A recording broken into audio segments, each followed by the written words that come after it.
Today is Thursday, September 10th, 2020. Coming up on Roland Martin Unfiltered.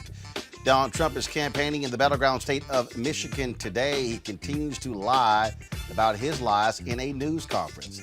One of the revelations in Bob Woodward's book is that he feels no responsibility to understand black pain. Yeah, we already knew that. A new study shows that depression is skyrocketing during the pandemic. We'll talk about that with a psychologist. Also, Megyn Kelly slams Senator Kamala Harris for saying she's proud of Jacob Blake. Really? Is Santa still white? And a black seventh grader in Colorado played with a toy gun during a virtual class, and his school called the police and then suspended him. Plus, more anti-Trump ads and the best of Roland Martin Unfiltered, folks. You also remember Ronald Bell, co-founder of Kool and the Gang, who passed away today in St. Thomas. It is time to bring the funk on Roland Martin Unfiltered. Let's go. He's got it. Whatever the biz, he's on it. Whatever it is, he's got the scoop, the fact, the find. And when it breaks, he's right on time and it's rolling. Best believe he's knowing. Putting it down from sports to news to politics. With entertainment just for kicks, he's rolling. Yeah, it's on go, roll, y'all. Yeah, it's Roland Martin, yeah. Rolling with Roland now. He's funk, he's fresh, he's real, the best, you know he's Roland Martin now.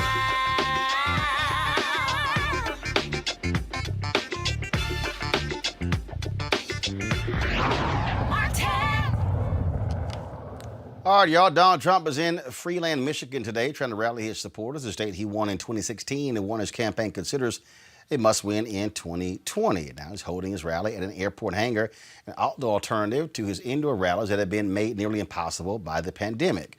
Governor Gretchen Whitmer calls the visit very distressing because Trump hasn't embraced wearing a mask. Well, no shock, that's what he's done. But he also lies about everything as well. Of course, today in a news conference, ABC's Jonathan Karl. You know what? Since, of course, it's time for Trump Lives Matter, go ahead and run it.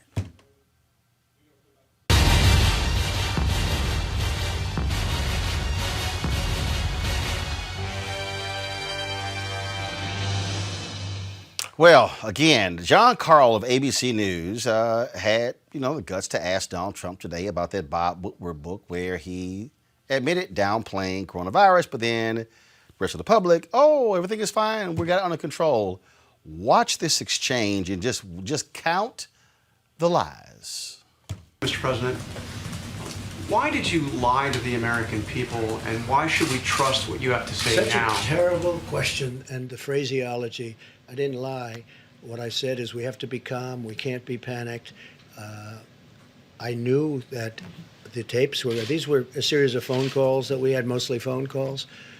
And Bob Woodward is somebody that I respect just from hearing the name for many, many years, not knowing too much about his work, not caring about his work. But I thought it would be interesting to talk to him for a period of, calls. So we did that. I don't know if it's good or bad. I don't even know if the book is good or bad. But certainly if he thought that was a bad statement, he would have reported it because he thinks that, you don't want to have anybody that is going to suffer medically because of some fact. And he didn't report it because he didn't think it was bad. Nobody thought it was bad. Wait a minute. And your question, the way you phrase that is such a disgrace. It's a disgrace to ABC television network. It's a disgrace to your employer. And that's the answer. You ready? Because I love.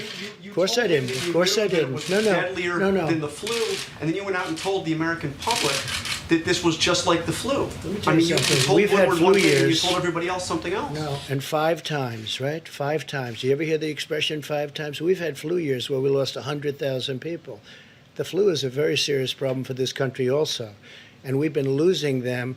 Scott, what kind of a number have we lost over the years with flus? Into the hundreds of thousands.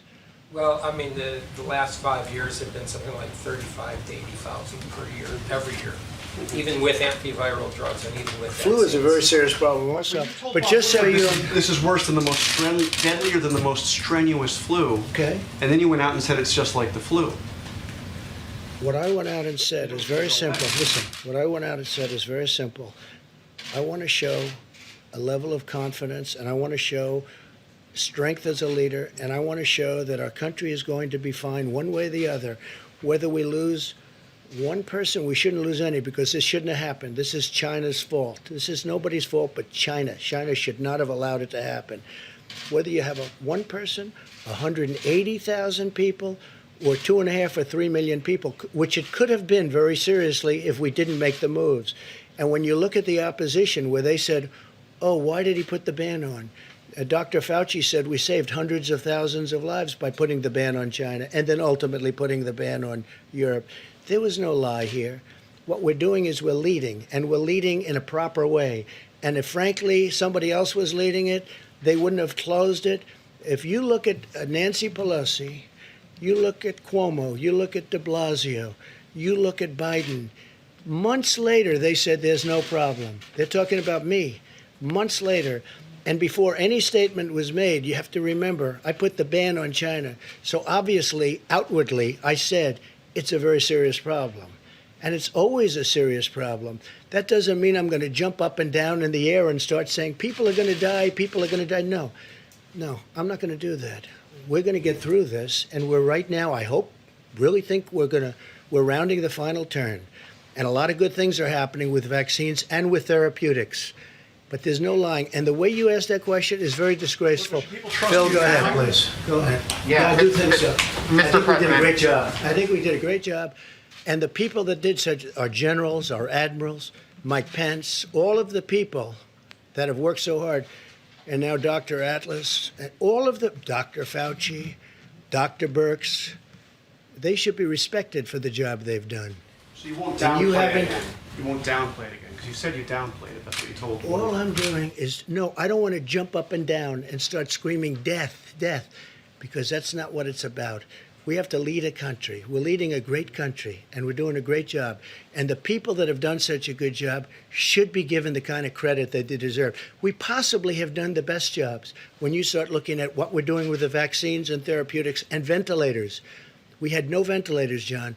We make thousands of ventilators now a month, and we're supplying them to the whole world. The job we've done is the best job. And don't give me any credit. Give the people that have done this the credit. They've done a great job. Yeah, Phil, go ahead. His ass was lying. First of all, to say we had no ventilators is a damn lie. It's just 100% lie. I mean, look, that's what you're going to get. If Donald Trump's lips are moving, he's lying. Joining me this week, Erica Savage Wilson, host Savage Politics Podcast, Dr. Greg Carr, Chair, Department of Afro-American Studies at Howard University, and Reese Colbert, Black Women in Views. Just straight up ass lying, Erica. As simple as that.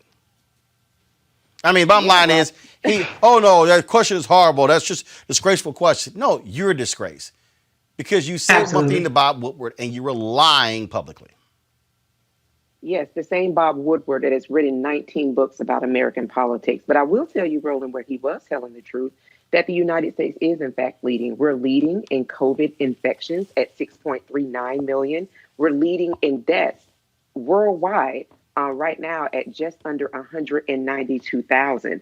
So if people want to continue on with a leader who could really care less, who believes that when he steps to that dais that he's actually presenting himself as a strong man, what he's doing is really furthering the fact that he is a pathological narcissistic liar, that he has no strategy, that he has no plan, and that what he does every time he steps up to address the American public, as he disgracefully did today at 3 o'clock, interrupting our days, was to really prove the point that the level of incompetency that this particular regime has demonstrated is not something that we can continue to hold on to for the remainder of 2020 and definitely not into 2021.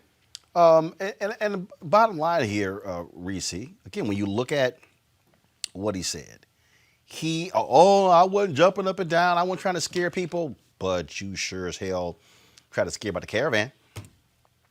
And you want to scare suburban white women about Cory Booker's going to come to your house when, hell, a lot of them wouldn't mind Cory Booker dropping by their house.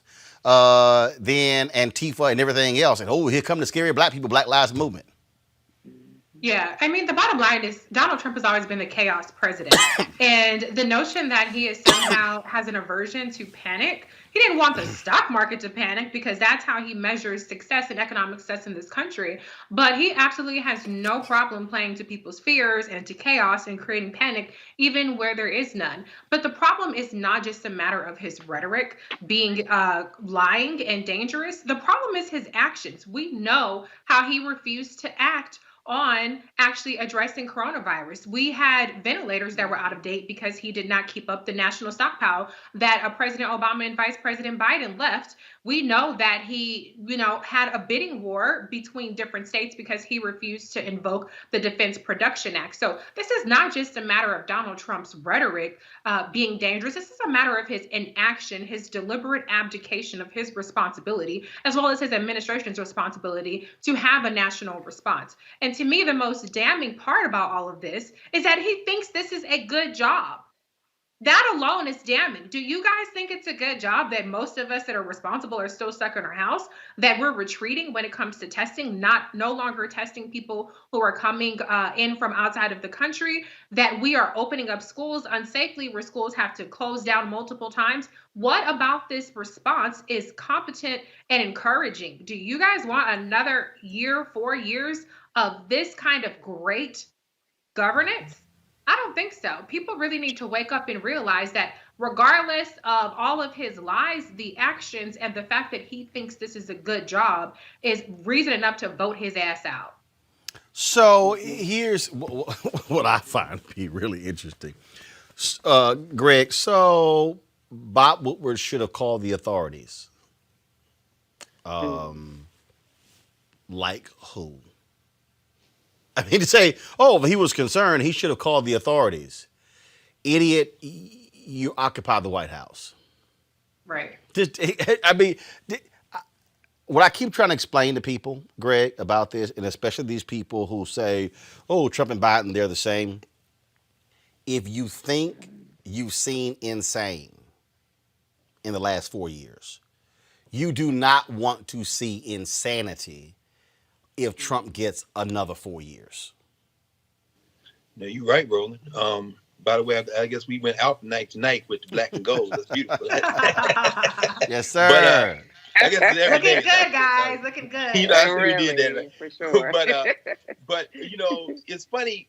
We're finally getting to the point, maybe in this country, where we are reframing the narrative. Donald Trump is only interested in one human being. That's Donald John Trump.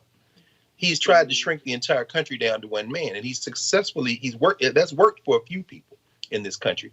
I like what Seth Meyers said the other night. Seth Meyers said every time Donald Trump opened his mouth, it's like listening to slam poetry night at the head trauma injury ward. In other words, we have to stop treating this man as if he is mentally well and anything other, as Reese said, than a narcissist. He's only interested in himself. At this point, he is desperately trying to figure out a pathway to re-election. He's collapsed the post office.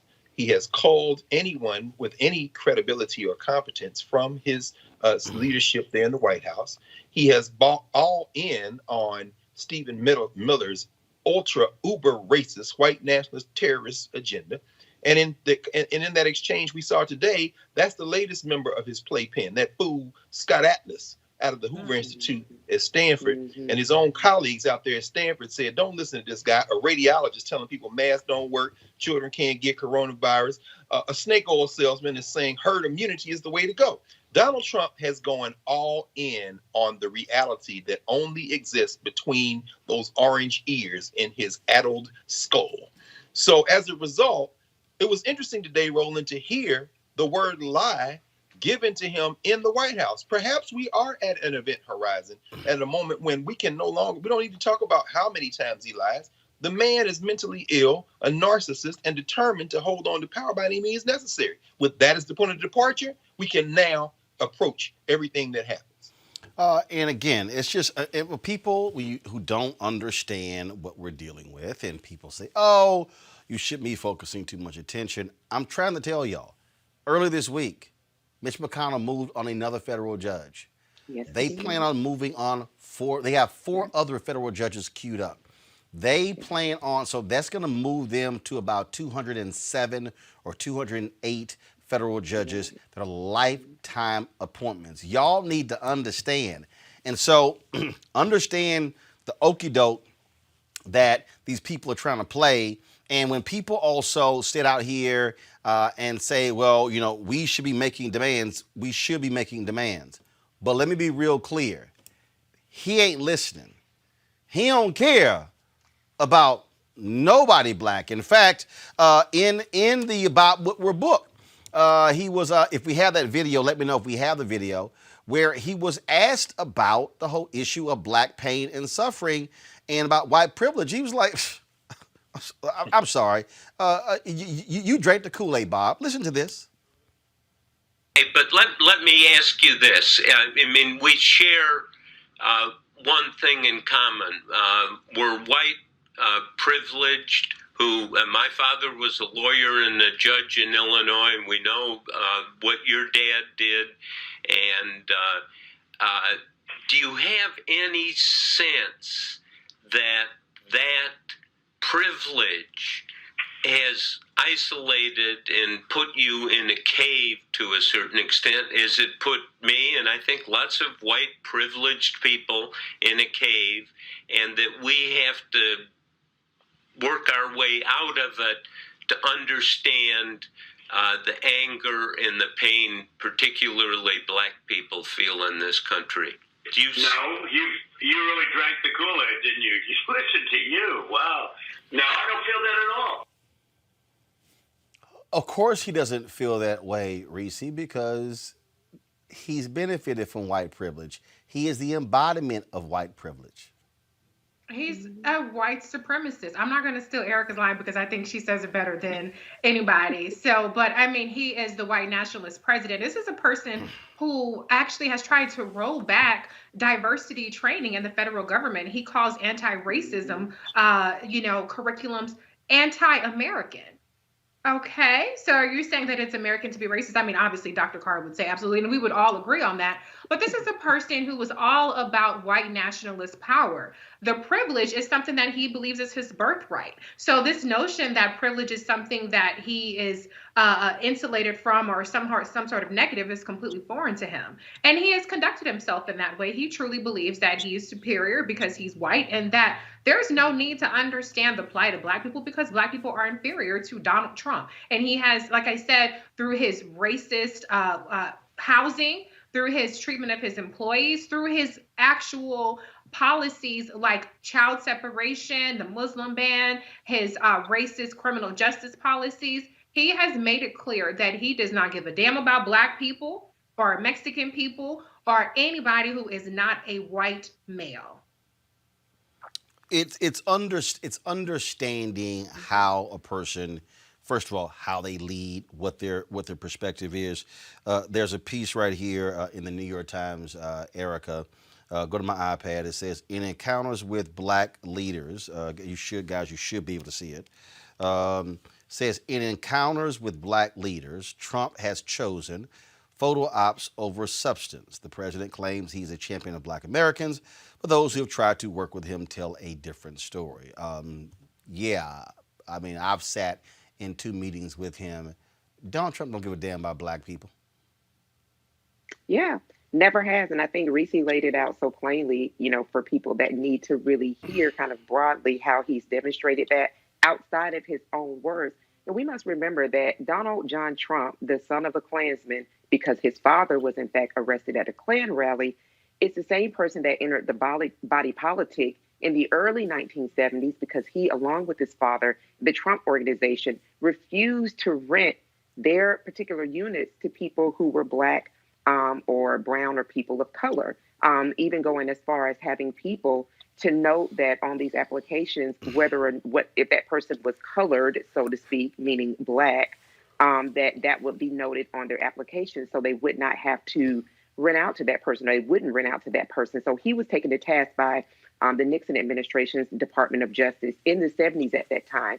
So when we think about that and we roll it into when he took out ads in New York publications to say that he was calling for the death penalty to come back, and specifically around 5 young Black children, teenagers, who were exonerated, having said to have done harm to a white woman in Central Park. And now here we are. This is the same person that has always been. And so for him to say that he does care about the Blacks, he cares about those 2 or 3, that small percentage that will do his bidding, that will say, well, he's been a good master. And we saw that during the Republican National Convention a couple of weeks ago with their select Blacks that were featured throughout programming. So bringing it back home, Reese said it. He is a white supremacist. He believes himself to be supreme and all other white males to be supreme over anybody else. It's not hard at this point. What we're talking about is common sense or willful ignorance on the part of people who don't believe that Donald Trump is, in fact, a proven racist. This is an interesting story in the New York Times here, Greg. Guys, do y'all have the iPad now? Okay, let's get it up, please. This is very interesting. Mr. Trump continued to reach out after he was elected in March of 2017. Omarosa Manigault Newman, the former Apprentice star turned White House advisor, invited members of the Congressional Black Caucus to the White House to discuss their policy agenda. Mr. Trump ushered them cheerfully into the cabinet room. They sat across the table grimly with blue binders. Representative James Clyburn, a South Carolina Democrat, recalled that Mr. Trump interrupted 3 times to suggest they relocate to the Oval Office. Finally, as Mr. Clyburn began his pitch for a national infrastructure and broadband plan, Greg, Vice President Mike Pence popped in to announce that they needed to vacate the room to make way for another meeting. Mr. Clyburn said, "Let's go," Mr. Trump said. The group followed him into the Oval Office, but congregated near the fireplace. Representative Cedric Richmond, a Louisiana Democrat who chaired the caucus, turned down Mr. Trump's request for a photo, but he agreed to photographs showing the caucus negotiating, far from Mr. Trump's favorite snapshot destination, the Resolute desk. I'm sorry. You mean to tell me what no other room available? Whose house is it? Now, Greg. I'm sorry. Now, Greg. Let's just be real clear, Greg. This is my show. Yes, sir. Yes, and if I was in a conference room with a high-level meeting, yes, sir, I can guarantee you, your show. Don't nobody work for me. Not now person would have the audacity to walk into a room with such a meeting and tell me I need to go because there's another meeting taking place. I'm just letting you know. Y'all wouldn't be seeing them any further after that. Matter of fact, I would fire them over text. Like Donald Trump did on The Apprentice, because he was too much of a punk to do it in real life. That's what the word on the street is. Right. This is exactly how that this is how that would have gone. This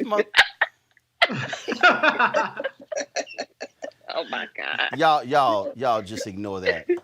I deal with you in a second. And literally I would pick my phone up and says, "Yo ass fired." Greg, go ahead. No, Roland. But see, I think, well, there's a couple of things at play there. The reason I'm laughing, I'm sure, I suspect we all may be laughing a little bit. This is the disrespect shown to Black elected officials. And some of it is because we allow ourselves to be disrespected. Donald Trump is clearly addled. His mind is gone. It's been eaten. It was never sharp when he had his full faculties. To me, how to handle that, it would have been very simple to manipulate him if that hadn't been set up in the beginning. Just say, Mr. Vice President, Mr. President, I thought this was your house. But I mean, we'll leave if the Vice President has control. At that point, Trump probably would have humiliated Pence just to make a point. I mean, he's a child. You can't talk to him. Any teacher knows that. You talk to a child like a child. If you wanted to stay in the room, all you had to do was make Trump think that Pence was showing him up. Smiling Mike, I love him. I do. You know, y'all know how much I love Smiling Mike Pence because he's a cold-blooded racist. And this is the kind of thing that at that point, you know, everybody in the CBC got to do a gut check. Y'all gonna let this punk ass white boy from Indiana talk to you like that? And then they get up and go in the room. I'm laughing because I'm playing this in my mind almost like a situation comedy. The black elected officials moving around in the place like the hell. They are a separate branch of government. And that building is controlled by the people of the United States. I wouldn't have gotten up. I said, no, we're going to, you know. But anyway, but to the point you raised a minute ago that really reinforces where we are at in this moment. Today in New York, a three-panel district court judges said that you got told Wilbur Ross, you have to count those who are in this country illegally in the census count. That the courts are important. If you look at, there's been a recent study looking at the decisions of the Trump appointees and saying that they are to the right of even all the other Republican reportees. And I believe the Dallas News today had an article mentioning that John Cornyn wants even more judges. To your point about Mitch McConnell. While we are allowing these people to embrace their hee-haw, Green Acres, naked racism style in these interactions, the people who understand that they are useful idiots are running their playbook. Now, here's where the thing is really going to go off the rails, I'm afraid. If they continue, and they are going to continue if they retain power, if they continue this trajectory, they're going to break the framework of the United States of America. Because even when you treat people that way, there's only a certain amount of disrespect people will take before communications completely shut off. And then we go to the mats. And for every one of Trump's little black flunkies that he got into photo ops, for every attempt for folks like Omarosa, who we all know, to try to bridge a gap and maneuver, you're dealing with an unstable person. You're dealing with a racist in the second in command who should never have been anywhere near national elective office. You're dealing with a stone cold racist in that 35-year-old punk that's in there writing all the policy. Oh, yeah. And they are going to take this to the mat if it means the whole place burns. And the only thing we have to decide is whether or not we're just going to stand there or sit there in the case of the CBC and let them do it. See, the reason I keep making this point to people about these Trump judges and understanding where we are with power. I keep trying to explain to people, and I don't know why they don't listen. I've been saying this, y'all, for now 11 years, that what we're operating in is this period of white fear. We're operating in this period of white folks in this country trying to, again, hold on to power. So I got this alert. This was a few moments ago. I got this alert right here on my iPad, and this is what it said. New York Times, we reviewed 922 of America's top leaders. 80% are white. See the faces of power behind Hollywood, the justice system, big businesses, and more. That's what it said. Now, if you go into the story, so this is what they do, and it's a photographic here. So go back to my iPad, please. You see faces of power, 80% are white. So you go through this here. 25 people command the largest police forces, 14 are black or Hispanic, okay? Then it says 29 prosecutors charge people with crimes in those jurisdictions. 12 are Asian, black, or Hispanic. Then it says 24 people lead the Trump administration. 3 are Asian, black, or Hispanic.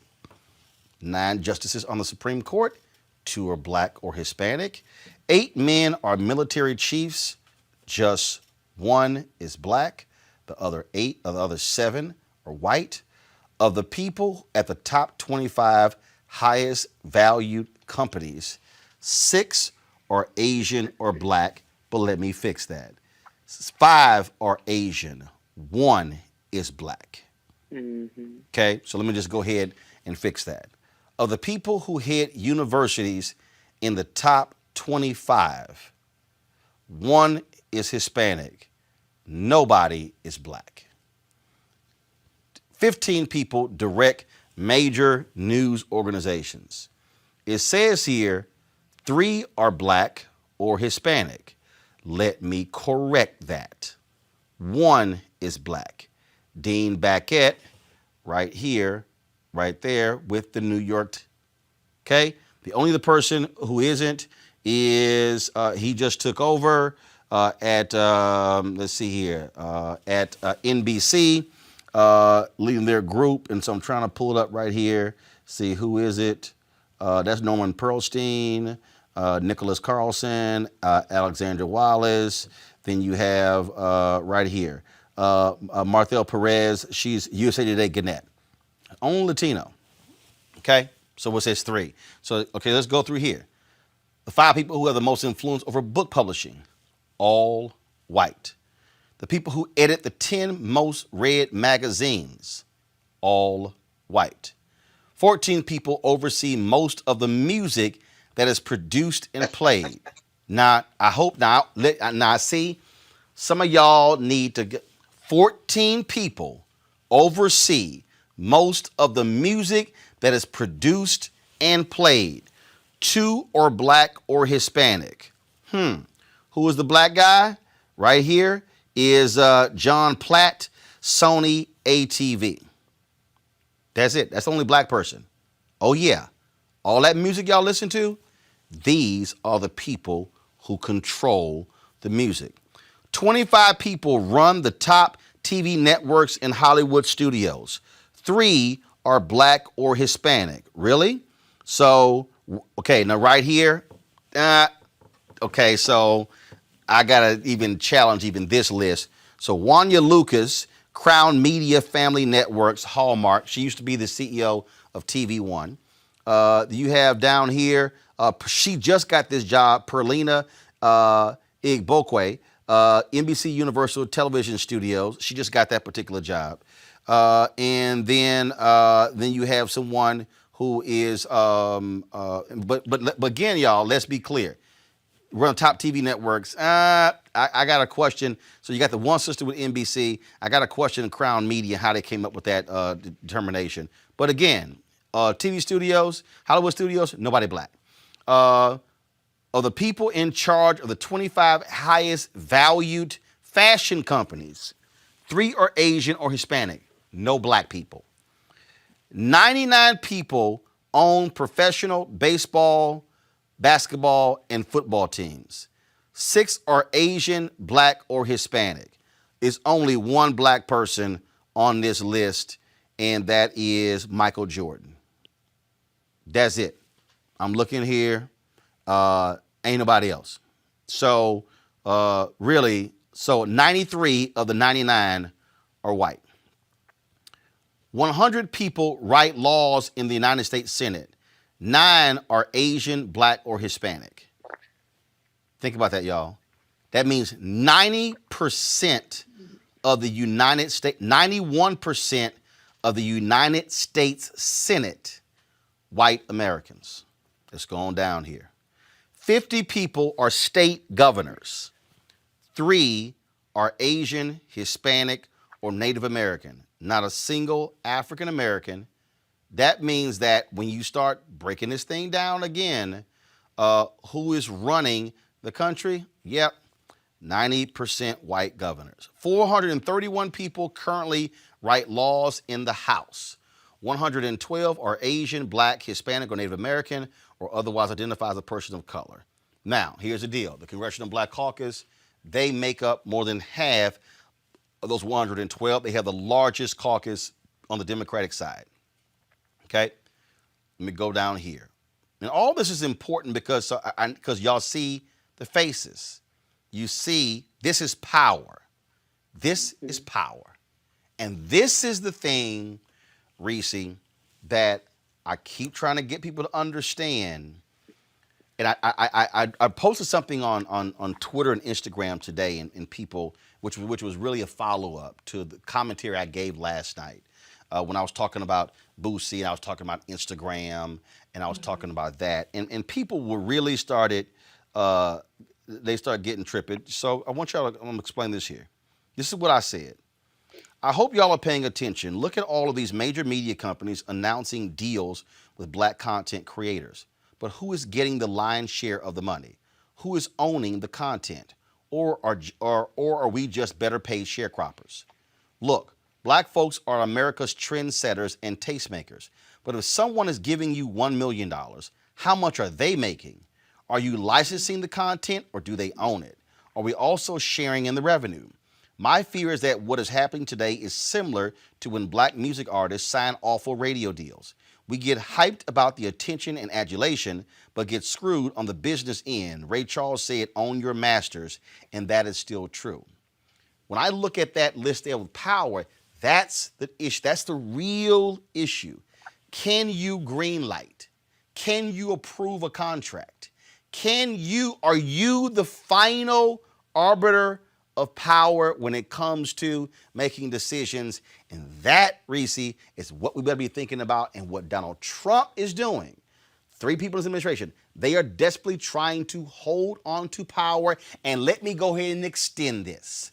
These white corporate executives in Hollywood, in television, in digital media, on Wall Street, when it comes to the people who control hedge funds, when it comes to people who control pension funds, they want to hold on to the levers of power. And I've said this, that America is going to be just like South Africa, where black people are the majority in South Africa, yet when Nelson Mandela became president, he allowed them to keep the land and keep the businesses, and you have a vast economic imbalance in South Africa today. And 23 years from now, when this nation becomes a nation majority of people of color, at the current rate, you're going to have the same economic imbalance because people of color will not hold positions of power. Right. And I just want to be clear too that power is not a result of merit. One of the biggest scams of white supremacy is convincing people that this is a meritocracy and that, all these white folks that end up in these positions of power got there by pure merit, by working hard, and that all you have to do is pull yourself up by your bootstraps, and you too can be a CEO. Well, that's complete bullshit, and we know that. And the problem is, unfortunately, what we do as black people, we have more smoke for the few black people that we have in power than we do for all the white folks that are sitting up there running us into the ground. I see people making more demands of the CBC, and I say this probably every week, than I see of them making of Donald Trump. The bottom line is we do have to harness our considerable trillions of dollars of economic buying power. We have to harness our voting power, which there's still debate from people as to whether or not we should vote, or don't let people tell you that you're obligated to vote. We are out of power, but we have power that we can harness a lot better to actually start to move the needle on these things. And where we can't be a part, we can't necessarily ascend to power as quickly in these mainstream or in these white dominated companies, do what Roland Martin did, which is create your own shit. Then you run it, and then you build it, and you demand that you get access to revenue, like, for instance, what you've done with the census, and what I saw that you tweeted about the DCC and other Democratic organizations. That's right. That's using the power. I mean, I sent emails to the DCCC, the DSCC, the DLCC, to Emily's List. I sent it to American Priorities USA, the big super PAC. I sent another email to, American Bridge or whatever it's called. Same thing. And this is exactly what I asked. Yeah, American Bridge. This is the question. I'm trying to understand how much American Bridge is spending on black-owned media. Also, what black pollsters, consultants, and vendors is American Bridge using this election season?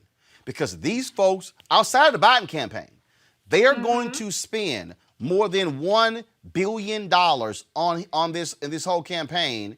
And I want to know, are black people going to get any of that, or are they going to do exactly what they did even when Obama was there, where they control the levers of power?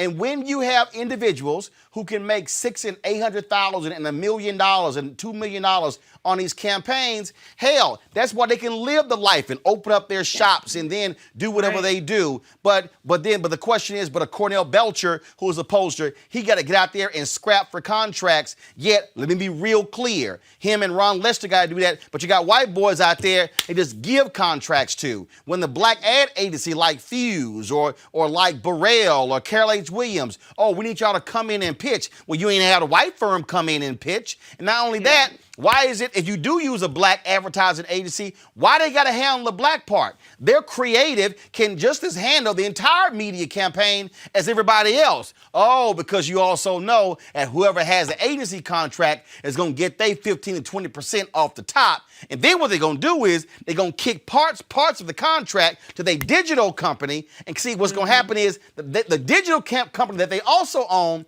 is going to get their 15, 20% administrative fee. And then they're going to kick another part to the people who handle traditional media, then another company that handles radio, and all three are getting pieces. I keep telling people, you better follow the money if you want to understand power in America. And we're black voters. We're the base of the damn party. Why are we fighting for scraps, as you pointed out, and this whole apparatus that's built off the backs of black voters giving 90+%, 60% turnout to the Democrats? I think that what you're doing is absolutely important, and we have to continue to harness our power, not just on elected officials, but as you point out, these democratic organizations that are happy to take our votes, but don't want to have us have a seat at the table and get money like everybody else is getting paid. They don't want to give us the money, but they want our votes. No, so that's where we need to be making these demands. So, for instance, and again, I know what my lane is, Erica, and why I created this. 2 years ago, the Congressional Black Caucus demanded a report from the GAO on federal government spending on advertising. The federal government in 2018 spent $5 billion annually on advertising. Black people, Erica, black-owned media got less than 1% of $5 billion. I've already made it perfectly clear, okay? Biden-Harris, y'all win. I want to see a minimum of 10% of that $5 billion not going to black targeted. Let me repeat that. Right. Not black targeted, black owned. For all y'all people listening, do y'all understand what I'm saying? Everybody at home, that means we would go from literally less than 50 million, not even that, we ain't even getting that, to all of a sudden 500 million advertising.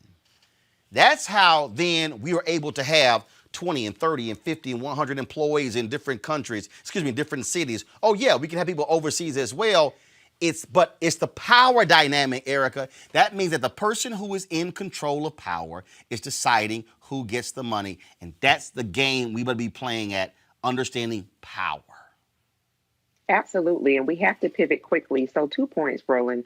When you talk about the Senate, we have to think about the Senate made it very, very definitive that they were not going to step back into D.C. until September the 8th at 3:00 p.m. And that was to do what you already just said, continue the process of confirming federal judges, that the relief bill that is so desperately needed by millions and millions of Americans be damned. What they're most concerned with is continuing to stack the courts. So when we're hearing you talk about and how you continue to talk about over your journalistic career, connecting the dots, we have to see that, because that term that you identified, the modern day sharecroppers, I think that kind of the class of people that, we're saying, and I have to bring it forward because it was something that really got under my skin and just language we have to get away from. Well, people were saying, well, I'm not my grandparents. You can catch these hands. Catch your hands for what? This is a power grab, and a power grab really is about consolidating what we have and saying this is in fact what we want, not settling for what seems to be a lot in exchange for intellectual property that is ours. You talked about the swag, the natural bellwethers that we are as Black people, that we are the very people that came to this country enslaved, and we built financial systems that still continue to uphold and provide wealth for for white families generation after generation. So when we start thinking about power, we have to also start thinking about position. And we have to also understand that all of those different faces that you showed us, that when we look at the high percentages where white faces are dominant, which is in every area. And then when we look at us, who are 13% of this population, but that we, we're 40% of the labor force in this nation. When we look at all of the different categories that we swell and feel when you're talking about prison populations, all of those different things are things that are put into place, designed to keep us in place. So we can't fully exert all of the power that we have. So I believe that the pivot to understanding that this is a power play is now, that we definitely are capable, but we just have to look at the long road, because this is not a game of checkers. This is a game about chess, and that these people will use the privilege that they have for their own desires at the peril of us and any other person that is in this country that is not white and that is not male. And see, the thing, Greg, and if y'all let my next guest, I'm gonna go to her in just a minute.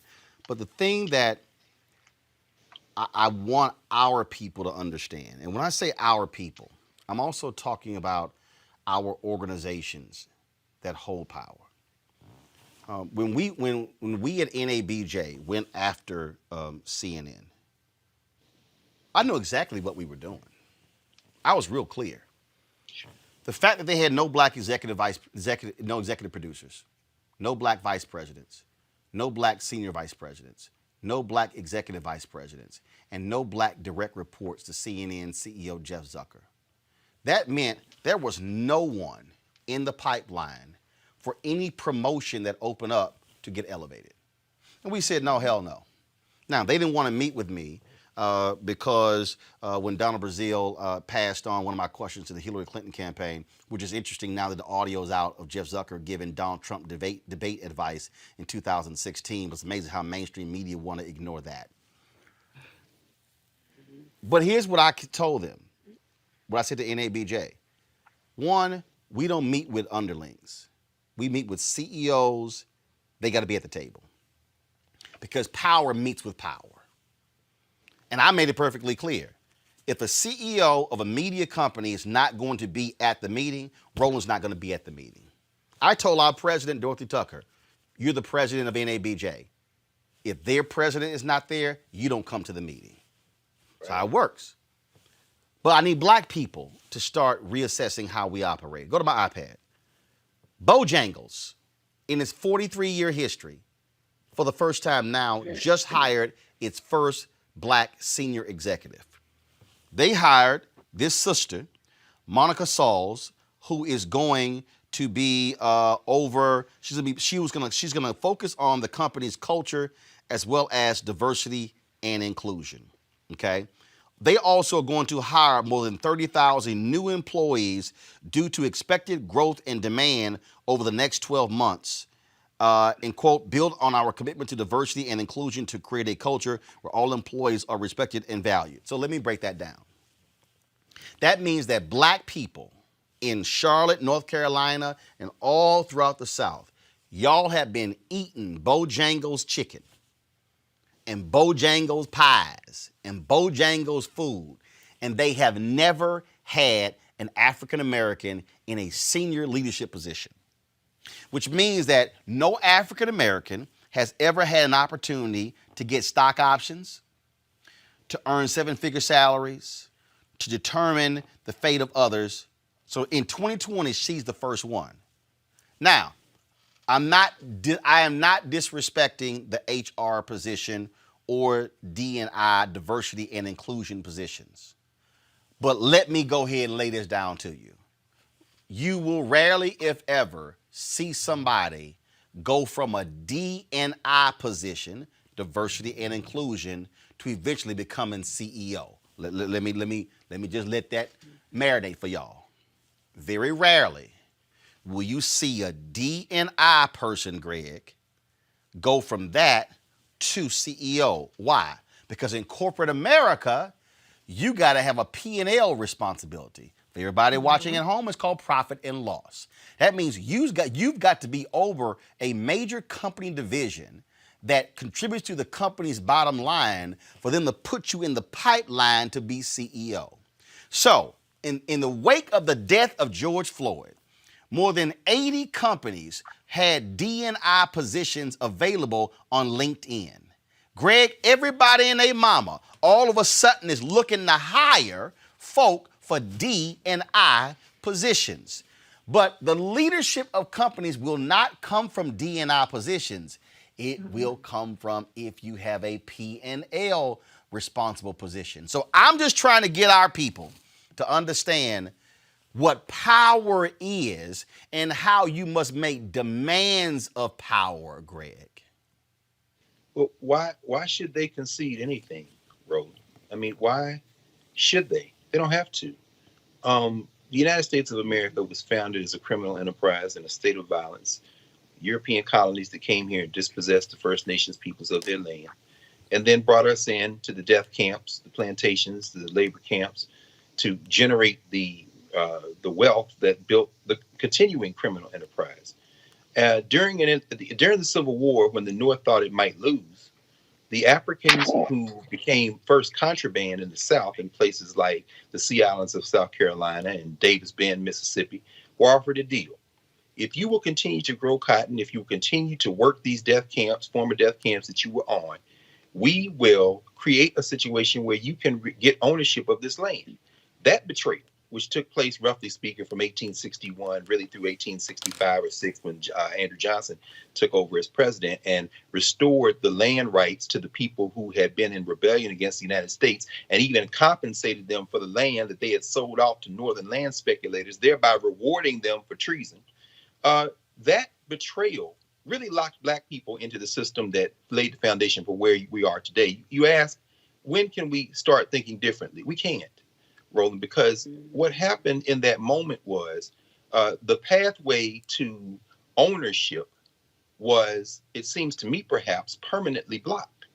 You see, land was the basis of full economic rights to match the political rights in a capitalist society through by which our rights are really only as good as our capacity to protect them. And that has everything to do with our economic power.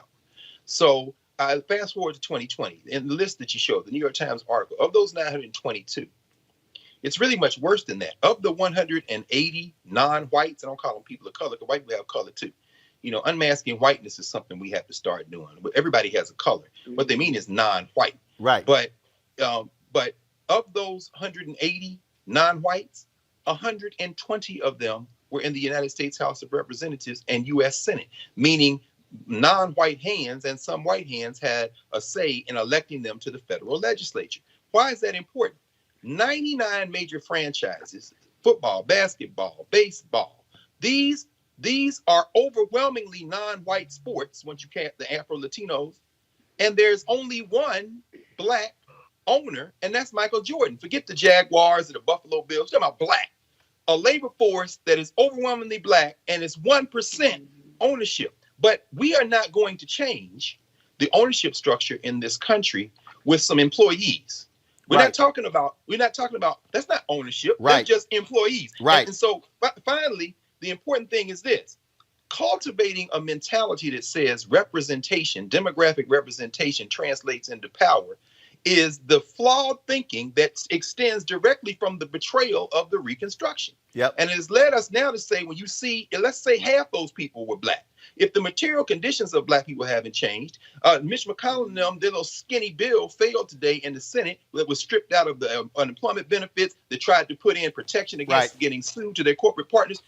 Representation has to translate into collective empowerment. And when you mentioned South Africa, Roland, I think it was very powerful, brother. That's why this show and this platform that you own is so important. That map that you showed today would have been almost 100% white in the 1920s and 30s and 40s when there was a Black press, when the HBCUs were educating folk. Right. With all the flaws of Jim Crow, and not saying going back to the days of apartheid, but when Black people had their own institutions and were fighting for the type of access some of us have today, we understood the value of institutions differently than we do now. And when you mention South Africa, brother, in 1985, The government of South Africa, with the backing of racists like Ronald Reagan and them and Bush, them, supported what they called the state of emergency. The country had become ungovernable. That is what's going to happen in the United States. When the majority of this population is non-white and these white folks have decided they're going to run it till the wheels roll off, the country will become ungovernable. At that point, the violence will increase. And finally, the resolution of a settler state that was founded in violence might finally come to a head. They betrayed us in the middle of the 19th century, and that bill is coming due. Don't think that those white faces are going to be protected for what's coming due, brother. It's coming due. Absolutely. We're going to continue with more of this to get you to understand, again, power. Folks love shouting black power. People love talking about, with Stokely Carmichael. No. But you better understand, black power ain't how you feel. Black power is what do you actually control. Coming up next, we're going to talk about coronavirus and depression. What the hell was Skip Bayless saying today that Dak Prescott should not have talked about going through depression after his brother's suicide? We're going to unpack that with, yes, a black doctor. Next on Roland Martin Unfiltered. You want to check out Roland Martin Unfiltered? YouTube.com/Roland S. Martin. And subscribe to our YouTube channel. There's only one daily digital show out here that keeps it black and keep it real. It's Roland Martin Unfiltered. See that name right there? Roland Martin Unfiltered. Like, share, and subscribe to our YouTube channel. That's YouTube.com/Roland S. Martin. And don't forget to turn on your notifications so when we go live, you'll know it. As our community comes together to support the fight against racial injustice, I want to take a second to talk about one thing we can do to ensure. Now, folks, let me help you out. The census is a count of everyone living in the country. It happens once every 10 years. It is mandated by the U.S. Constitution. The thing that's important is that the census informs funding, billions of dollars, how they are spent in our communities every single year. I grew up in Clinton Park in Houston, Texas, and we wanted new parks and roads and a senior citizen center. Well, the census helps inform all of that and where funding goes. It also determines how many seats your state will get in the U.S. House of Representatives. Young black men and young children of color are historically undercounted, which means a potential loss of funding for services that helps our community. Folks, we have the power to change that.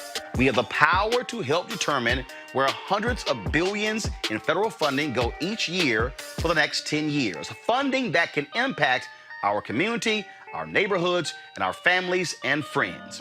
Folks, responses are 100% confidential and can't be shared with your landlord, law enforcement, or any government agency. So please, take the 2020 census today. Shape your future. Start at 2020census.gov. A recent study published shows that we are in a mental health epidemic. Depression has skyrocketed. 3 times as many Americans met criteria to be diagnosed with depression during the pandemic than before it began. A pre-pandemic survey of about 5,000 American adults found that 8.5% of them showed strong signs of depression. That number rose to almost 28% when researchers surveyed almost 1,500 Americans from March to April. Remember, even Michelle Obama said that she was suffering from low-grade depression. Joining us now is Dr. Alfie Breland-Noble. She's a psychologist. Glad to have you on the show. Before we get into it, I just saw this clip, Doc, which is stunning. Dak Prescott, who plays quarterback for the Dallas Cowboys. Of course. In the offseason, his brother, 31 years old, died. Dak revealed that his brother died of a suicide. He talked about what his brother was enduring, having to care for their mother, being the lone provider for their mother who had suffered from colon cancer and who had passed away. And he opened up about how he went through moments of depression during this coronavirus crisis. Yeah. On a national television show, The Undisputed on Fox Sports 1, this is what Skip Bayless actually said about Dak Prescott opening up about depression. I'm going to ask our audience to feel free to go ahead and condemn me if you choose as cold-blooded and insensitive on this issue. I have deep compassion for clinical depression, but when it comes to the quarterback of an NFL team, you know this as well as better than I do, it's the ultimate leadership position in sports. Am I right about that? You are commanding an entire franchise. What's the roster now? Is it 53 still? 53, but I think they got like 15 practice squad guys. Okay. But you're commanding a lot of young men and some older men. And they're all looking to you to be their CEO, to be in charge of the football team. Because of all that, I don't have sympathy for him going public with, I got depressed. I suffered depression early in COVID to the point that I couldn't even go work out. Look, he's the quarterback of America's team. That, Doc, is an abomination because that's actually what leaders are supposed to do. Yes, absolutely. Absolutely. It's infuriating more than anything because it speaks directly to the issues that prevent people from getting care. I have to say it because of the platform that I'm on right now, with Dak being a biracial black man and Skip not being of color. I do like that phrasing, of color. It has a very specific meaning.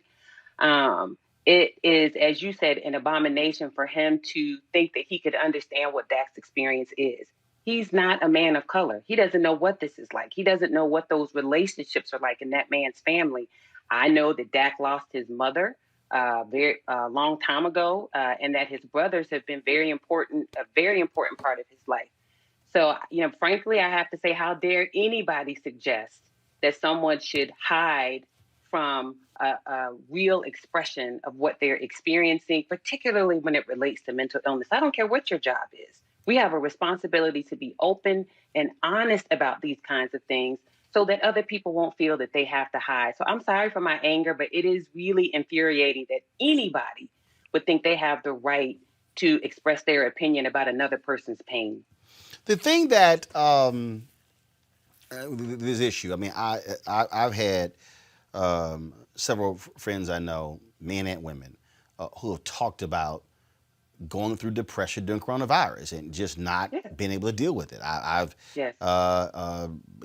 My niece is struggling with the same thing because your whole world changes and you used to going to school and seeing friends and going out and doing those things, and all of a sudden that's completely shut down and you're in home and you can't see people, you can't hug people. I mean, I haven't seen my parents since Thanksgiving. And normally I would have flown back home I would have seen them 4 or 5 times because of graduations and holidays, and it hasn't happened. And folks are dealing with this. And the reality is, if folk don't say anything, then they're suffering in silence. And I got to find the name, but there was a young brother who was a star reporter for the Washington Post, killed himself just a couple of months ago. Because, again, folks are dealing with this, and many have no idea where all of a sudden it even comes from. Right. Yeah, I agree. And I think some of this, so I have to say, today is World Suicide Prevention Day.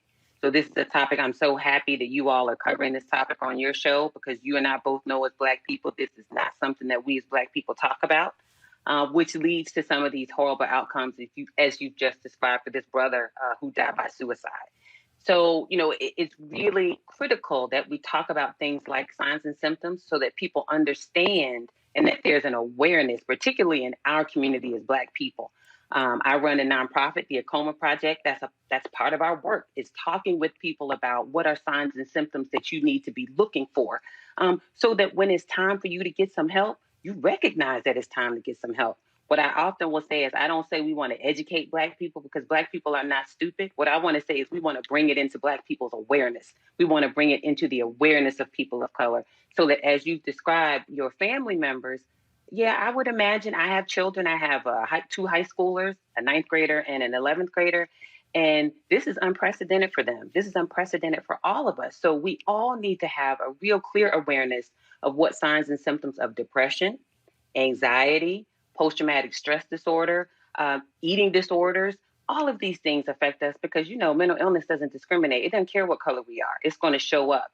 So you having the opportunity to give me an opportunity to talk about these issues is really critical. And, it's really, really important for people to understand that there are many different colors of faces and many different colors of people who are out there and willing to help them.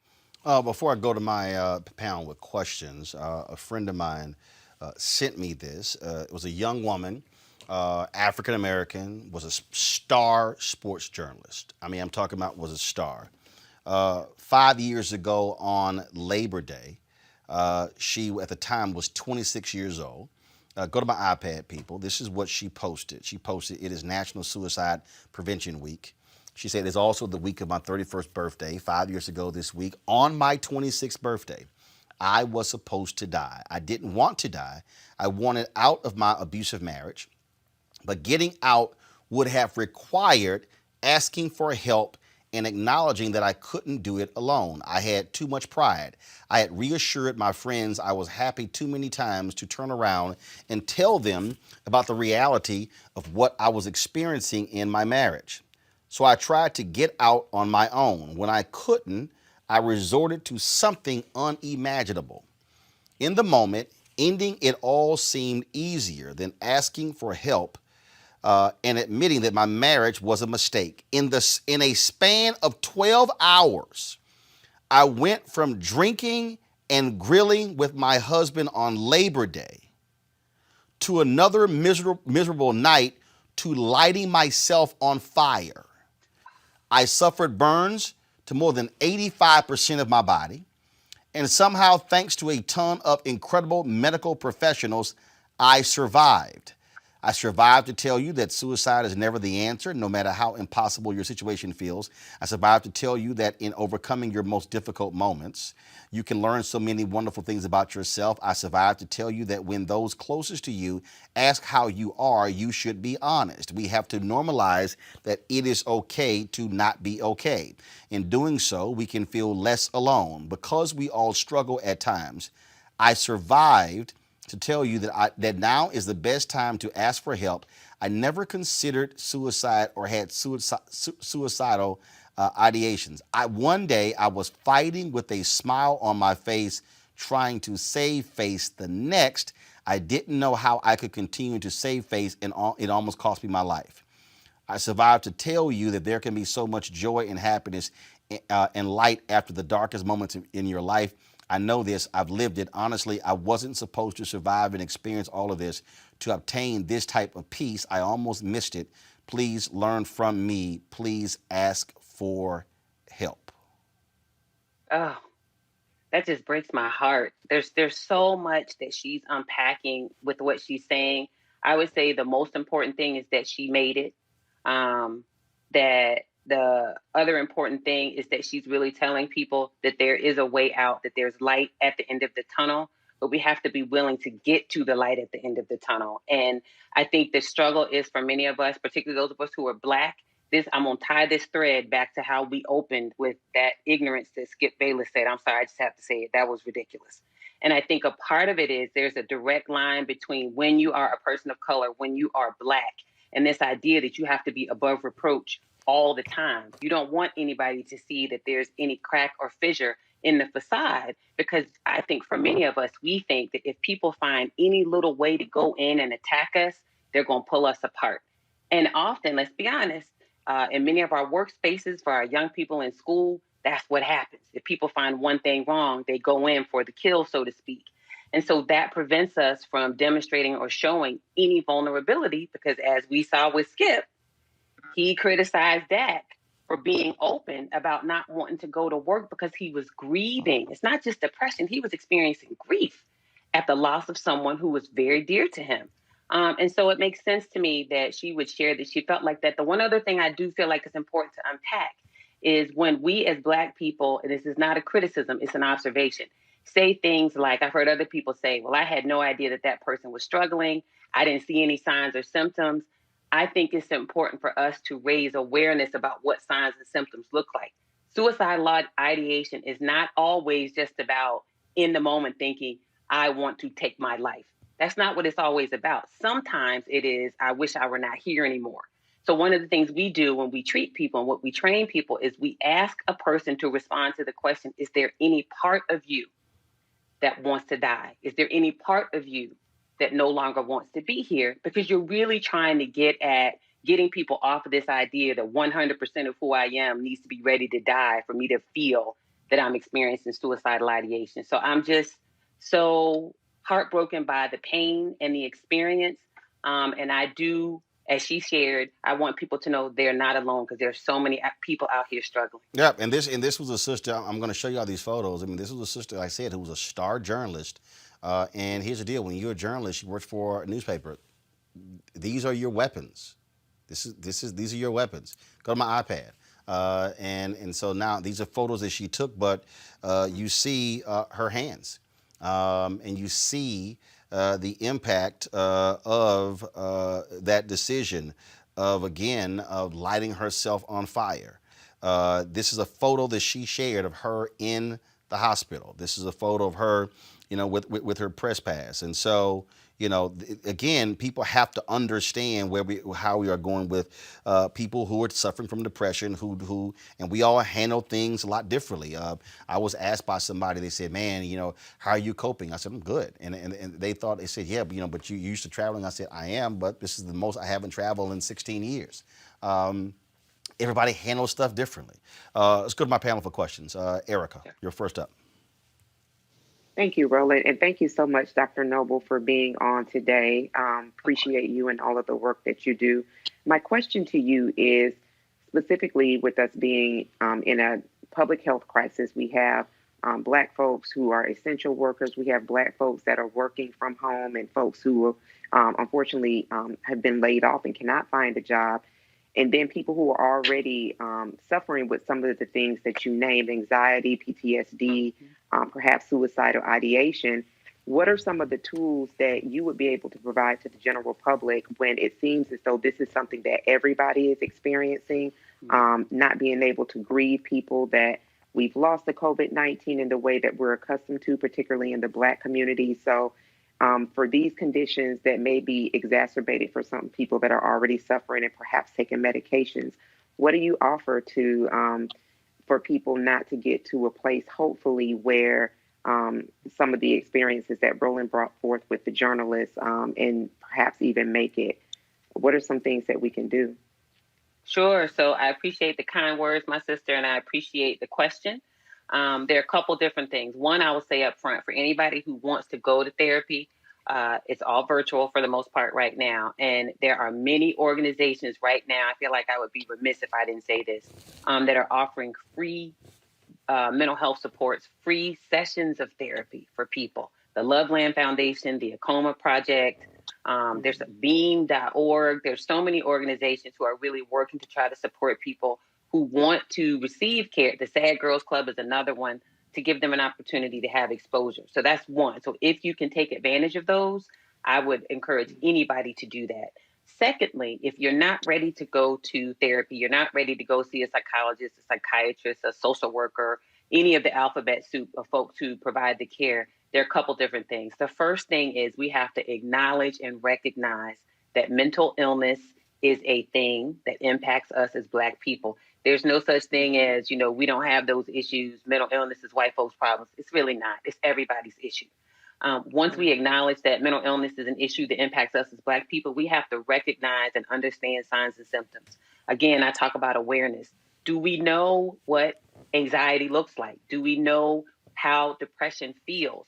Do we know what the cluster of symptoms are that we need to be paying attention to? Do we know what it means to be exposed to trauma and have the resulting anxiety and depression as a result of being exposed to trauma? Earlier this month or last month, our sister Gabrielle Union talked about the recurrence of symptoms of PTSD related to a sexual assault that she experienced when she was much younger. She was 19, 20 years old, because we are in this condition of coronavirus and being stuck in the house. So it's the ability to understand and recognize when we're not feeling quite right and being able to associate that with signs and symptoms of psychological distress and mental illness. Then I would say, once you have an idea that you might be dealing with something, it is taking active steps. I talk about active coping all the time. Get off of social media. Don't stay on social media all day. Curate your news. Don't sit and watch all the news all the time. Yes, you need to be informed, because that's a good one. People say, yeah, but I need to be informed, Dr. Alfred. Okay, that's all fine and good. But you don't need to sit and watch the same stuff over and over and over. There was a young man who died by suicide, and that thing was circulating on TikTok. Like, I'm horrified that anybody would want to watch something like that. Just to stay away from that. I am an avid meditator. I meditate daily. I've been doing it for 17, 18 years, daily for about 4 or 5. Exercise. Now I'm going to sound like people's mom. Get some sleep, right? You need good sleep, because if you're tired, you can't manage your health well. You need to eat better. All of us need to eat better, myself included. I need to lay off the French fries. And you need to find people to talk to, right? The other thing about talking to each other, one thing that we do as Black people, and I promise I'm almost done, is we share our stress. So I'd like to show people it's like a pot. Think a visual of a big cooking pot. Everybody dumps their stress in that pot, and everybody's eating out the pot at the same time. Sometimes we just need to be a listening ear and not trade stresses with each other. Sometimes we need to just talk and not allow the other person to give us whatever stress they're dealing with. So those are some of the things that I would say. Thank you. Reese. You're welcome. Thank you, Dr. Breland Noble. Those are really amazing points that you made. My question is, how important is it to you that we kind of properly identify those things? Because to me, depression is a heavy word. Mental illness is a heavy word. And sometimes you don't feel well. And that time I've had moments where I've struggled and I felt like depression is probably what I'm suffering from. But then also I'm like, well, that sounds a little bit like overkill for, having a moment here and there. How much does the timing in terms of the persistence of anxiety, depression, or however it's characterized, play into how it's, characterized? Or is it more so about if you're feeling a certain way that you take these different steps that you've laid out? Sure. So the first, I think it's a wonderful question. I really appreciate it. It's very thoughtful. And it gives me an opportunity to really talk a little bit about unpacking this issue of mental illness and stigma. Because one of the things that happens is, again, going back to what Skip said, when people hear people like Skip Bayless criticize and say things like that, what a lot of us do, myself included, is we want to be as far away from any mental illness label as we can possibly get. God forbid I have that. I don't want that, because I don't want people like Skip talking about me like that. And so it really sometimes puts people in a bind, because even if they're actually struggling with something that's diagnosable, let's be clear about diagnosis. Most of the diagnoses that we have were not created with Black people or people of color in mind. However, that's what we have for now. I think that if you have a culturally competent provider like myself, we are the kind of people who can help you sort of unpack what it is that you're feeling, whoever it is, and give a label to it that feels appropriate and that feels what I call culturally relevant. So, for example, when you're talking about depression, you want to be looking for a cluster. I'm so appreciative of the wording that you use, a cluster of 3 to 4 symptoms that persist over a 2-week period. Maybe you don't feel it every day, but more often than not, if you come in my office or anyone comes into my office and we start having a conversation, I'm starting to think depression if I hear significant changes in sleeping habits. You sleep a lot more, you sleep a lot less. Significant changes in eating habits, a lot more or a lot less. Significant changes in your mood is low. Maybe you're not just down in the dumps all the time, but it's pretty low. Low grade, like Michelle Obama described, the wonderful Michelle Obama, I love her. That low grade, bad, low mood. One thing that we don't often talk about that is often a symptom that shows up for our brothers, Black and Latinx in particular, is irritability and anger, right? A lot of times underneath that irritability, and anger, that's depression. Because what's more acceptable, bucking up to somebody or looking right sad and pitiful? It's not acceptable for our young men and our men to look sad and pitiful, so you look angry. It serves the same purpose. You want to keep people away. So if I'm angry and fussing at everybody and snapping, nobody wants to get close to me, and that's what I want. People who cry a lot, right? You're crying for for unknown reasons. All of those things, if you see clusters of these that last, like I said, over about a 2-week period, that's when it's time to pay attention. So if it's up and down and it's not persistent, you have a low mood Monday, you don't have another low mood for 2 weeks, you probably are not dealing with depression. But if it's hanging around and you can't really lift yourself out of it, that might be time to talk to somebody. The final thing I'll say is we have something called persistent depressive disorder. We used to call it dysthymia. It's a low grade, low mood that just hangs out for a really long time. Maybe it's not as high as depression, but as Michelle Obama described, I would say that that's probably what she was dealing with, persistent depressive disorder. Great car. Thank you. Thank you, Roland, and thank you, Dr. Alfie, not only for your expertise and years of work, but for your spirit. And I mean, the love for our people is evident. And I'm interested, and this kind of continues in the vein of part of the answer you gave to Reese. Your collective, Akoma. I think that means heart in Akan in tree. Boom. I'm wondering, and you kind of answered this in part when you said that a lot of these assessments were not built with us in mind, with our people. How important is it for us to think about uh, culture and cultural resources when it comes to trying to really craft solutions to a challenge like depression when it comes to Black people?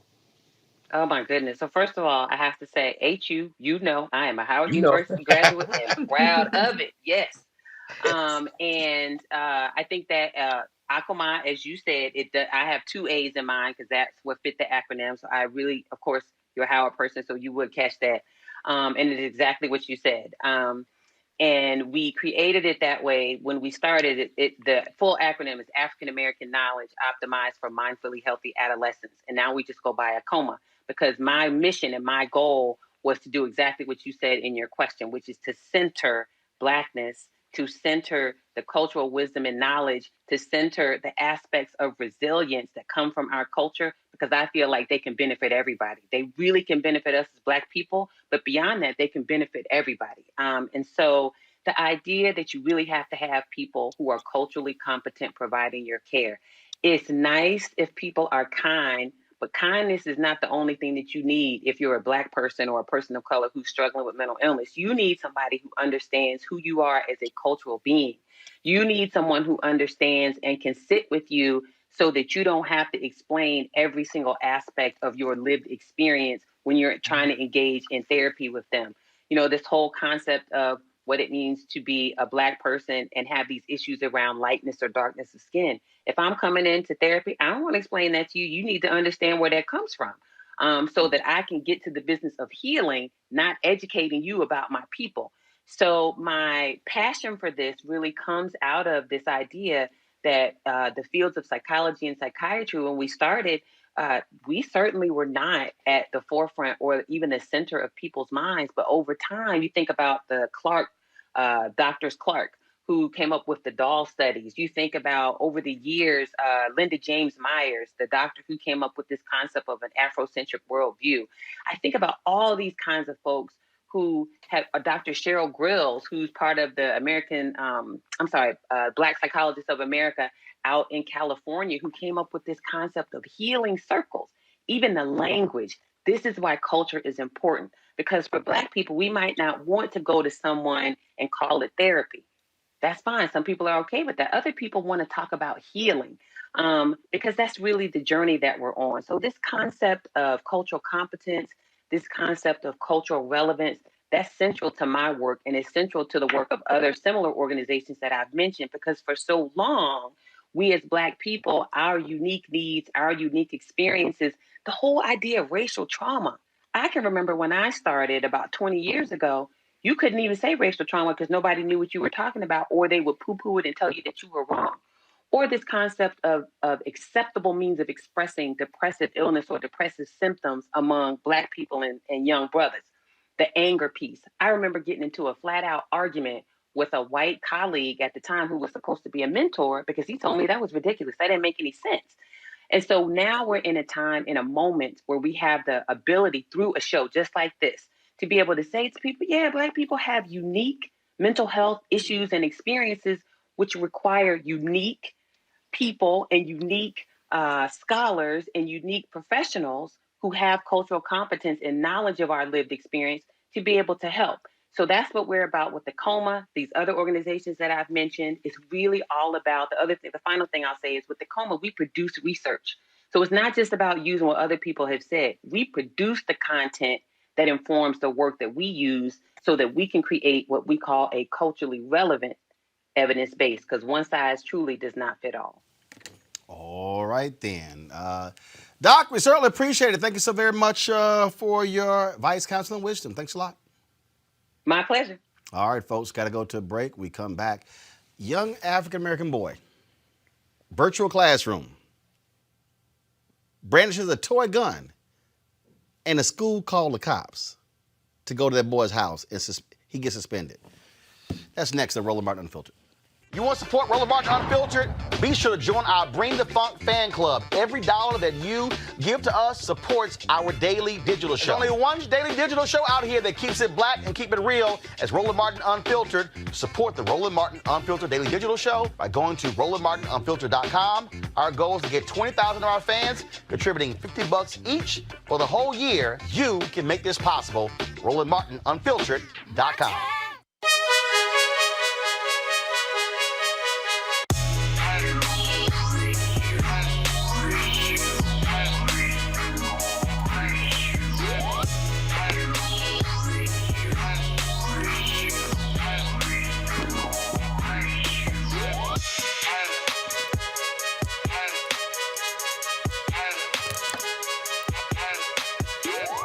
All right, folks, Seek.com is a black-owned company founded by Mary Spiel. They have a couple of great products for you. First of all, these are amazing headphones right here.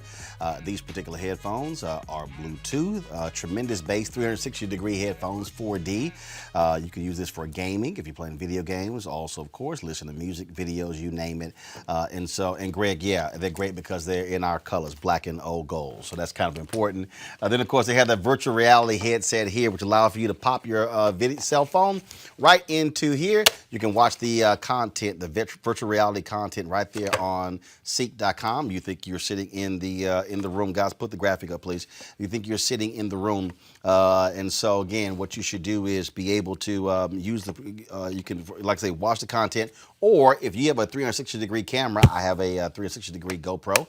You're able to watch that video as well with this particular VR headset, and places you right there wherever it was. All right, to get it, simply use the promo code RMVIP2020, RMVIP2020.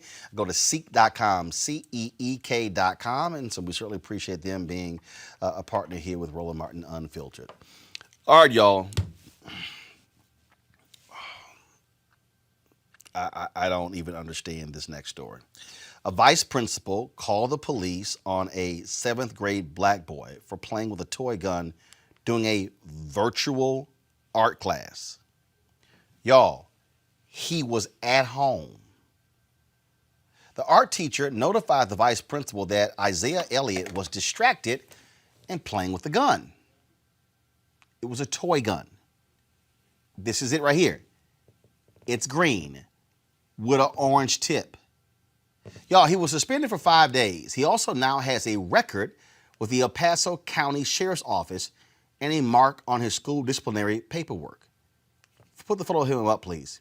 It says he brought a facsimile of a firearm to school. When Isaiah's father viewed the tape of his son's class, it only showed him sitting on the couch, moving the toy gun from one side to the other. He was not waving it, as the teacher alleged. Isaiah is the same age as Tamir Rice, the 12-year-old boy who was shot and killed in 2014 by Cleveland police for playing with a BB gun. This is how stupid some of these people are, Reese. Unbelievable. And then again, remember when John Crawford III, they call the cops, oh, he was waving a gun in the store? Video show he wasn't even doing that here. Teacher lied. They got video of actually what happened. This isn't stupidity, though. This is insidious, racist behavior to, penalize a young black kid because perhaps he wasn't showing appropriate attention that the art teacher preferred at that time. So to sit up there and flat out lie and alert the vice president and then turn around and the vice principal, and then turn around to have the cops show up at the house of a black family with the notion that there is a gun in the presence, that is incredibly dangerous and sinister. So I will not excuse it as stupid behavior. This is very sinister, insidious stuff. And they need to apologize. They need to sue the system. They need to remove this from his record because this is just targeting and furthering the trauma of young black kids and the criminalization of black kids, and it's unacceptable. Greg? Yeah, I'm encouraged, as usual, because I believe that these contradictions are going to have to eventually come down to a straight up fight. I hope they get a lawyer. I actually went and looked at the student suspension, expulsion, denial of admissions process for the Colorado Springs District 11. And they say that you can be suspended from school property for behavior like this. And they define school property here. If I look at it again, they define school property as using this policy is any school building, school grounds, district property. And the last part, it says, or any school or district sponsored activity, regardless of where the activity occurs.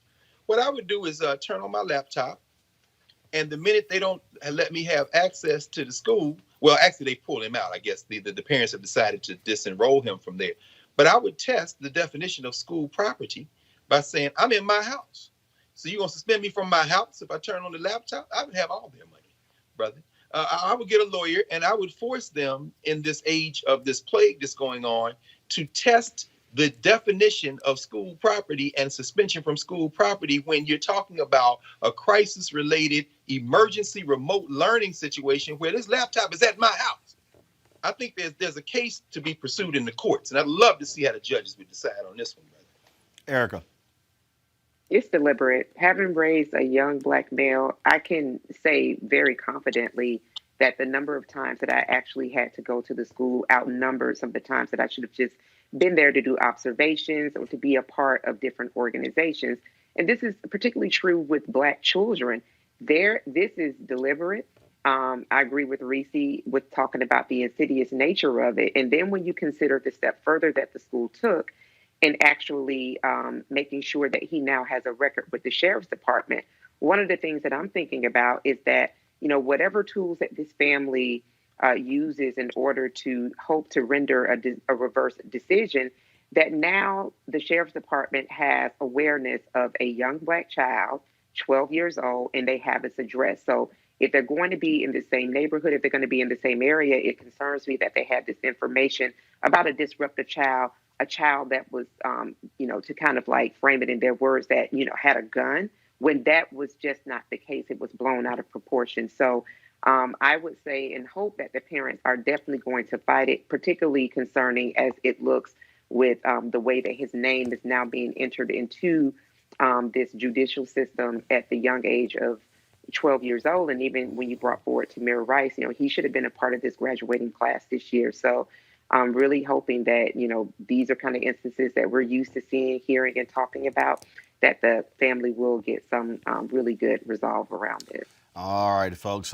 Big loss in the entertainment community. Ronald Bell, a co-founder, songwriter, saxophonist, vocalist, and producer of the group Kool and the Gang, passed away Wednesday morning at his home in the U.S. Virgin Islands. He was 68 years old. He founded the group with his brother, Robert Kool Bell. Kool and the Gang chose that name in 1969. From that point on, the group released 8 top 40 albums, 12 top 10 singles, including Jungle Boogie, Ladies Night, Too Hot in Celebration. They have 12 gold and 5 platinum records, a Grammy for Album of the Year for the soundtrack to Saturday Night Fever, and were inducted into the Songwriters Hall of Fame. Their music has been sampled more than 1,000 times. We certainly send our condolences to his family and friends. The passing of, again, Ronald Bell.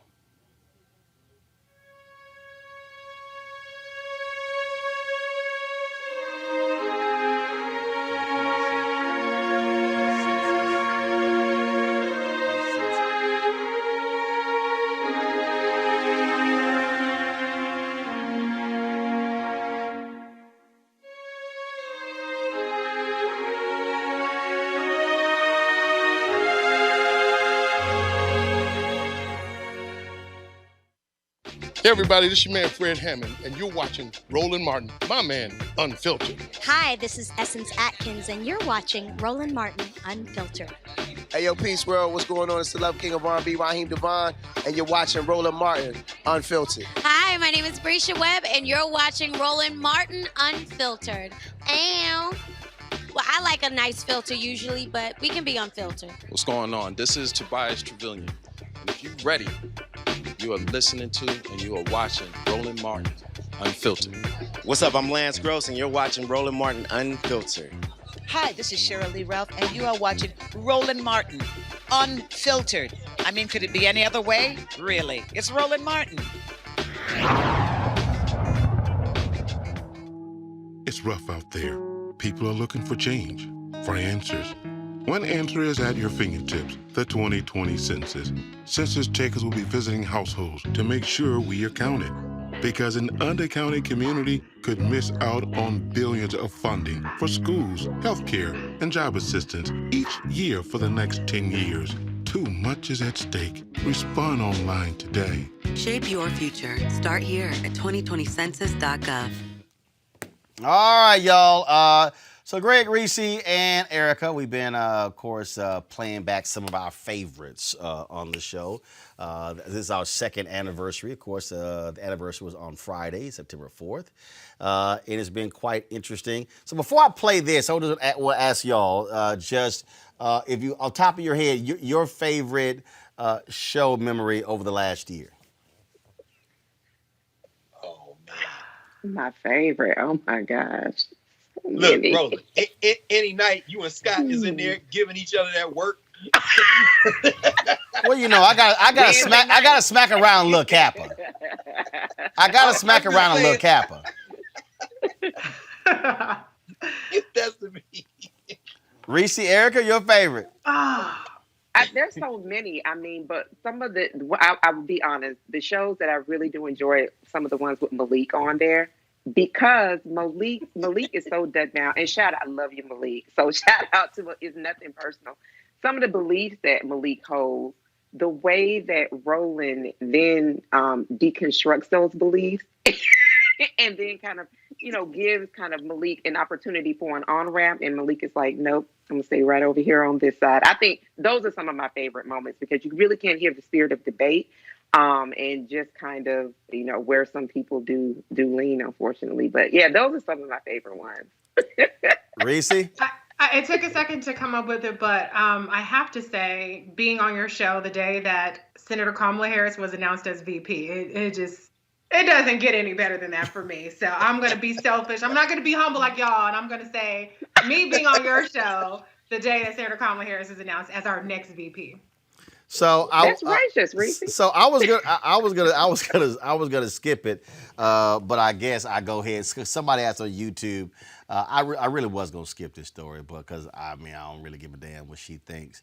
But so did y'all hear Megyn Kelly having her little drama? She got a little upset with Senator Kamala Harris for praising Jacob Blake, and so she sent out. Did she send a tweet out? Y'all got the tweet? Go ahead and have it ready.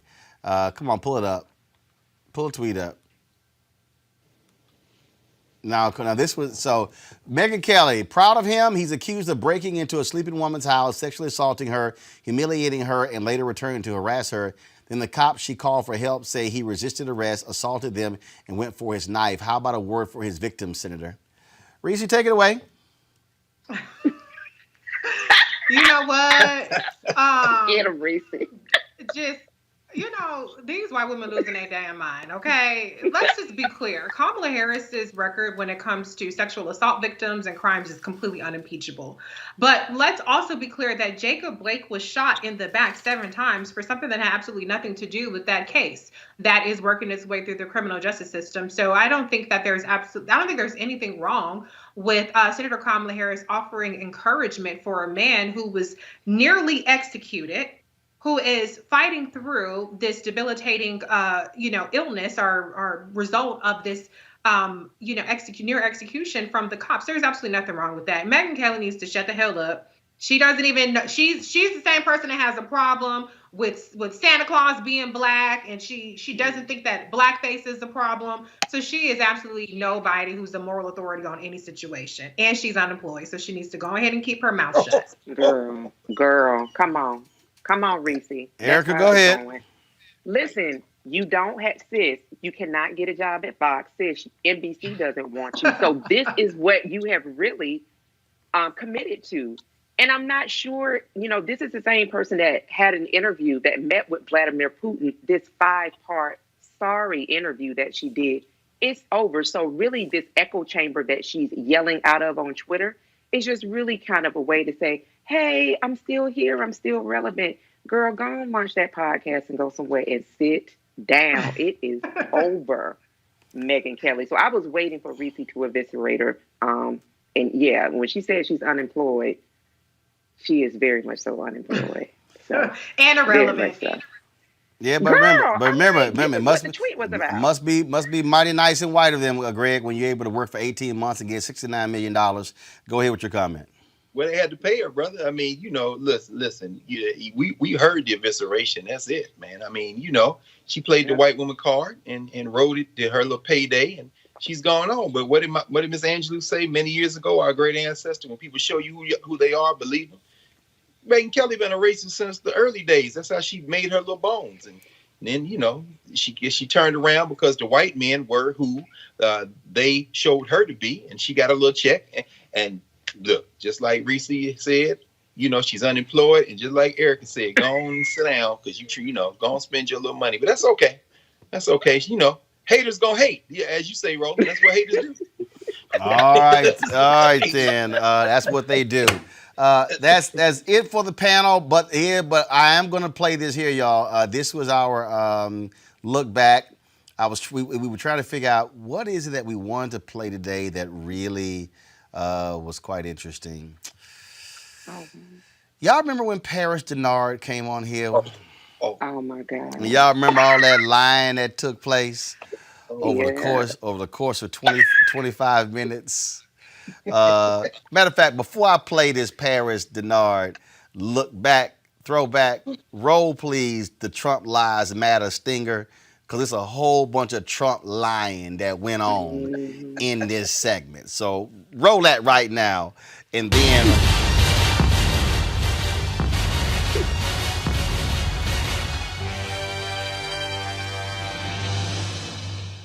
And here is Lying Paris for lying down Trump. Folks, right now is Paris Denard. He is head of African American outreach for the Trump campaign. Hey, Paris, you sent out a tweet today, an email that said, Charlamagne the God rips Biden for avoiding his radio show, saying he owes black people his political life. Just curious, has Donald Trump done the Breakfast Club? I don't know if the president has been invited to the Breakfast Club. Well, has he done any of the nationally syndicated black radio shows? Not to my knowledge. I don't know if he has, but I certainly know that his people in his administration. But has he? Because this obviously Biden is a candidate. I can tell you right now on this show. Well, first of all, my News One Now show and this one, we've tried, and it was actually Trump's idea to do a sit down, but they haven't even done that. And so, if the team Trump is talking about Biden, his comments to black media. But Trump hasn't made any effort to talk to black media, any of these national shows. Don't you think you sound pretty hypocritical? Because you haven't answered, Trump hasn't answered any of these questions from black media folks. Well, no, I know, Roland, you've been invited to the White House to talk to the president before the State of the Union several times. And no, I know twice. So, but again, and in one of those meetings, Trump said that he would sit down with me and Ben Carson. I've sent multiple emails to Mercedes Schlapp, Kellyanne Conway, Sarah Huckabee Sanders, as well as Hogan Gitley. Hasn't happened. That's been 3 years. Well, it looks like he's tying the record with President Obama. But I think at the end of the day... no, that's actually not true. First of all, President Obama was sworn in January 2009. I interviewed President Barack Obama in January 2010. So, no, you're wrong. I think he's tying the record with President Obama in terms of engagement with black media. But I think Hold on. No, based upon what? Based upon what? Based upon a whole host of people complaining for multiple years about the lack of access that was given to the black press and the black media. No. I can tell you that's an absolute lie. Because first of all, again, 1 year in, I sat down with President Barack Obama. I know for a fact that I also helped set the interview with President Barack Obama on the Tom Joyner Morning Show. Donald Trump hasn't done any of these black media outlets. So what I'm saying is, y'all really shouldn't try to even talk about that because you have no record. Well, actually, we do. I'm glad you brought up a record because we do have a record to run on, and that's what we're proud to do. What record? That's what we're going to do. What's the record? The record is very clear. The record of unprecedented HBCU support, the record on criminal justice reform, the record on his executive order on kidney disease and kidney health, the record on supporting school choice, which I know is something that you support, as well as HBCUs. Let me ask you this question. Earlier. Let me ask you a question. You talked about record. Did the Trump administration also endorse stopping consent decrees of police departments from the Department of Justice? Yes or no? I'm not here to speak on behalf of the Trump administration. No, hold on, but you are. You just said the Trump administration has a record, and you're talking about that whole issue in terms of what they've done for African Americans. One of the first actions of Jeff Sessions as Attorney General was to go against the consent decree in Baltimore. In fact, a federal judge overruled him. He went against the consent decree in Chicago. Then he gave a speech before the very law enforcement groups, saying they were pulling back on consent decrees because they were hurting the morale of police officers. Attorney General William Barr endorsed that. Donald Trump endorsed that. Second, you talked about the whole issue of First Step Act. Also, the Trump Department of Justice to reverse the rules of Eric Holder, saying go for the maximum sentences that you can, when Eric Holder was trying to slow down mass incarceration by saying you don't have to go for the maximum sentences. The Trump administration brought back private prisons on the federal level. Do those things count in your criminal justice plan? Roland, you can try to give cover to Joe Biden. No, hold on. I haven't mentioned Joe Biden. No, I haven't mentioned Joe Biden. I'm specifically talking about the Trump plan for black people. Did any of those things I just tell you happen? Yes or no? Did any of the things that I just described happen? Let me ask you yes or no. Yes, but hold on. But you offered that. The fact of the matter is that it's yes. The fact of the matter is the president. Hold on. Parents, I answered your question. The things that I mentioned, did they happen? Yes or no? The things that I mentioned, did they happen? Yes or no? I answered yours. Can you answer mine? I am sure, because you are an astute journalist, that those things did happen. Yes, they did. Okay. But those things do not take away the fact that Joe Biden says bigoted things, like he said today, that was insulting, things that should have never been said, that Ambassador Patrick Gaspard said that he wouldn't have said, even in jest. But it doesn't take away from President Trump's impressive record for the black community that any Democrat or any Republican running for the second term would love to have. Actually, I would disagree with that one, but I got to ask you this here. Can you respond to the rollback of civil rights protections in various departments in the Trump administration? Can you respond to the Department of Labor suspending the affirmative action rules, which have been imposed by the National Urban League, Mark Morrell, imposed by Congresswoman Bonnie Coleman, even during the middle of COVID? Can you respond to any of that? What I can respond to is the fact that the Department of Labor did a rule change that made it so that the millions of people that look like you and me that were left out of the healthcare system because of Obamacare, who still cannot afford healthcare, were given the ability to pool themselves together from geography or by industry and tap into healthcare and receive it at a more affordable price, like a big company would able to do. Hold on, are y'all you trying to take credit for the Affordable Care Act? No, by no means. I'm glad we got rid of the individual mandate. What I'm saying is, because of in spite of Obamacare, there were still millions of Americans that were small business owners, more specifically, that were left out of the system and still could not afford health care. Because of a rule change from the Department of Labor under the Trump administration, they made it possible for these small businesses to pull together by geography and by industry and then get access to affordable health care because they were left out and couldn't afford it even under Obamacare. So I got to ask you, African-American uninsured rate dropped by more than a third because of the Affordable Care Act, but y'all want to get rid of the Affordable Care Act, but you have no replacement. And so how can you say you want to improve the health of African-Americans when you have no plan to do so? And if you have a plan, where is it? Because I haven't seen it. Well, the Congress has put forth multiple plans. Who? But the most which Congress? The Republican Congress, when this was taken up, I believe the last Congress had multiple plans for it. No, they haven't. In fact, they've been waiting for Trump because he keeps saying he has one, but it hasn't been shown. So what's the plan? Well, the first thing was to get rid of the individual mandate. The second thing was to make sure that as we look at COVID-19, that any black American, any American, period, who cannot afford to go into the hospital should not use economics or socioeconomics as an excuse or a reason to not go. Because of the CARES Act supported by the president and moves by the administration, if you want to get a test, you can get a test. If you want to, coronavirus?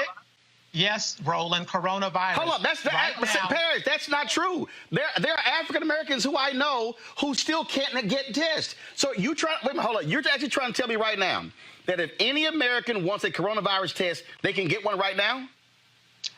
I'm going to take it a step further, Roland, and help educate you and your audience.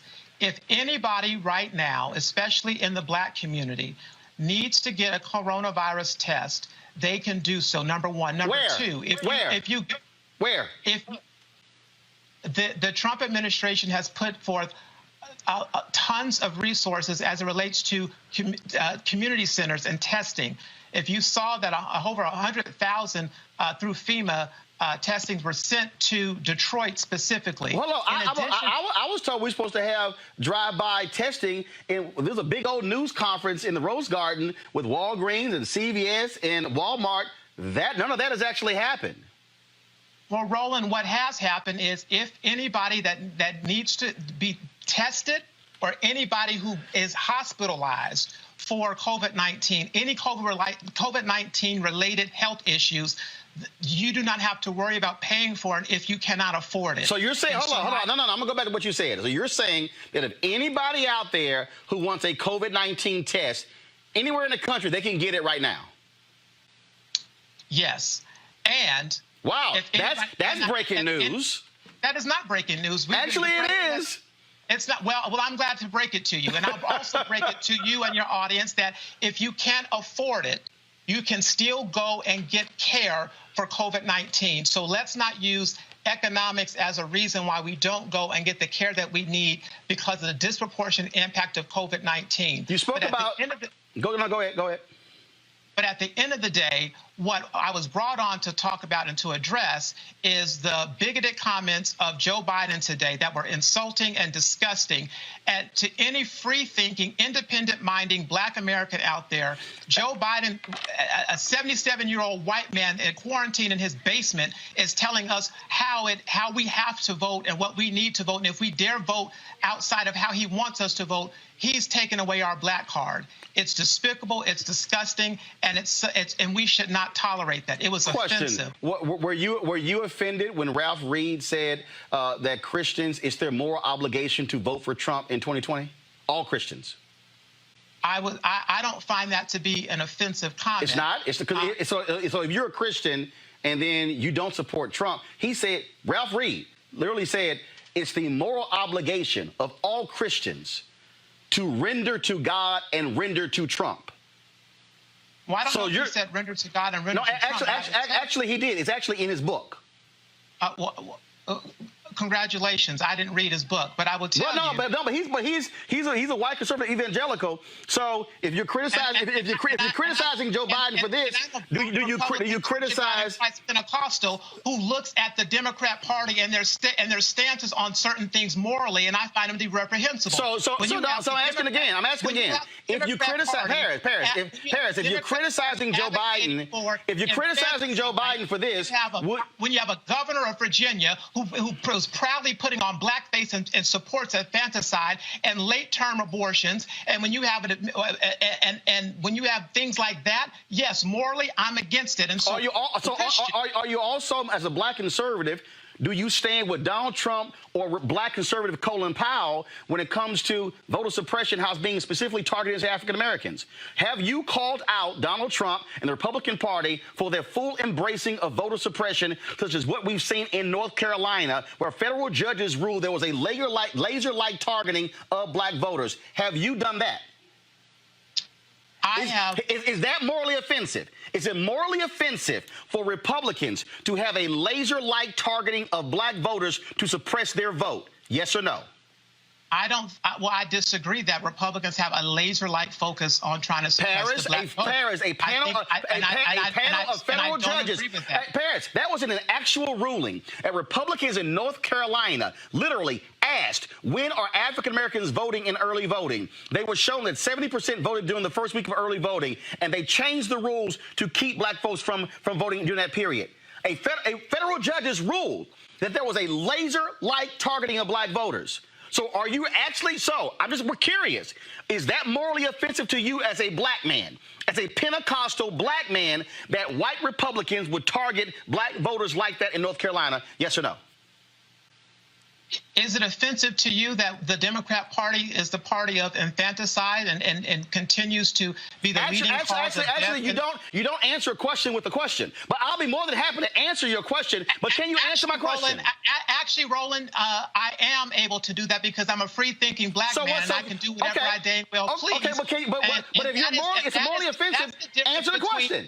Freedom and opportunity. Answer the question. And what Joe Biden did. Are you offended? Are you offended that Republicans in North Carolina had a laser-like targeting of black voters, trying to keep them from voting? Does that offend you? I'm offended by the efforts right now of Democrats that are trying to make mail-in voting the thing of what we're doing, knowing that it is not only dangerous. I'm asking you specifically. That it is not only dangerous for black Americans, not only that there are several accounts of many blacks on the left-hand side, on the left side of the political aisle who raised the problems with mail-in voting. That's why the RNC has put out protectthevote.com. First of all, hold on. If I recall, for us to not have a all mail-in ballot system. I'm sorry. Hold up. Nice try trying to flip it, but the greatest example of voter fraud with the hoarding of ballots took place by Republicans in North Carolina, where the Republican Party had to admit there need to be a whole new election. That actually happened. What I still don't understand is this here. What I still don't understand is why is it? Because see, here's the deal. When you say free thinking, free thinking black man has the ability to call out stuff on the left or on the right, in the middle it doesn't matter. But see, you're actually being a partisan black Republican when you're afraid to even stand with Colin Powell, who gave a speech, and the governor of North Carolina, Republican, was sitting in the audience, and he called them out for their attacks on black people voting. But you can't even say that the laser-like targeting of black voters was morally wrong. I am not going to allow you or Joe Biden to offend me or the millions of black people like me. I didn't offend you. That we can think for ourselves. Yes, I'm a partisan, but I'm also a free thinker, and it's offensive for many people out there, young black Americans especially, who want to look and examine the records of both sides, look at the parties, and have a fair and open mind to determine who they want to vote for, and to do so by looking at their interests. And for them to say, and for you and for others to then question their blackness or no, I'm sorry. First of all, hold on, stop. See, Paris, hold up. See, Paris, see right here, Paris. See, this is the mistake that you know. Because in reality, Paris, you would have never signed your CNN contract if I didn't put you on the air. And here's the deal, you know this. I never allowed anybody to call you a sellout, to call you a coon, to call you an Uncle Tom. I do not allow people to use that language to any black person, whether they are Republican or Democrat, whether they are Hotep, whether they are Christian, it does not matter. I don't allow it. So one, that's a lie. It's a lie for you to sit here and say what you just said because I don't allow it. Now, if we want to have a free black man conversation, again, as a black man, here's what I want to know. Again, when you talk about standing up for something, when you talk about what's right, you talked about there are Democrats who are pro-choice, Republicans who are pro-life. I've been highly critical of Republicans who call themselves pro-life but say nothing when black men get gunned down, who say nothing when they get shot. See, here's the whole piece. Either you're pro-life or you pro-life only in the womb. Now, see, do you want to have that conversation? I'm more than willing to have it with you, because here's what I do know. The man you're supporting has stood before and has criticized progressive district attorneys, black DAs who are trying to end mass incarceration. He has said we're going to pull back on consent decrees. And so, it's again, laughable, Roland, that you are going to sit here to your audience and ignore Joe Biden's no. See, hold up. I can't ignore it. Incarceration and try to flip it. No. And put it on Donald Trump, See, here's where you're wrong. Here's where you're wrong. For criminal justice reform, that is actually impacting thousands of black men. Here's where you're wrong. Reuniting with their families, our communities, and our citizens. See, Paris, do yourself a favor. Paris, do yourself a favor and go to YouTube. Go to YouTube, Paris. Paris, do yourself a favor. Paris, do yourself a favor. Paris, do yourself a favor. Let me inform your audience of something. On what? What's that? In my CNN contract, and your producers knew that, I made it very clear that I wanted a carve out for TV One and your show. I know, I got that. No. And so it was not because of you, because I was doing media long before your show. But it was out of respect. It was out of respect to you and your platform that I asked for a carve out, which didn't happen. But here's the deal, Paris.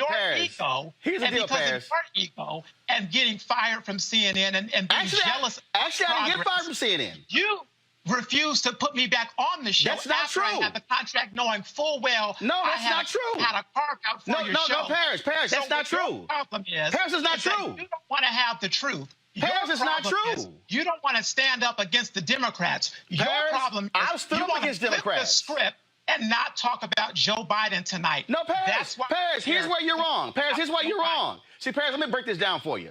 You can go to YouTube and see the number of conversations we've had about Joe Biden and his criminal justice plan. We've actually done that. Hold up. Let me also help you out. Let me help you out, Paris. I have a 2-hour show. And guess what? I'm not going to be for 2 hours. Paris, you're not going to be here 2 hours because I'm not going to waste that time. I have Latasha Brown from Black Voters Matter. Let's go. I have a panel.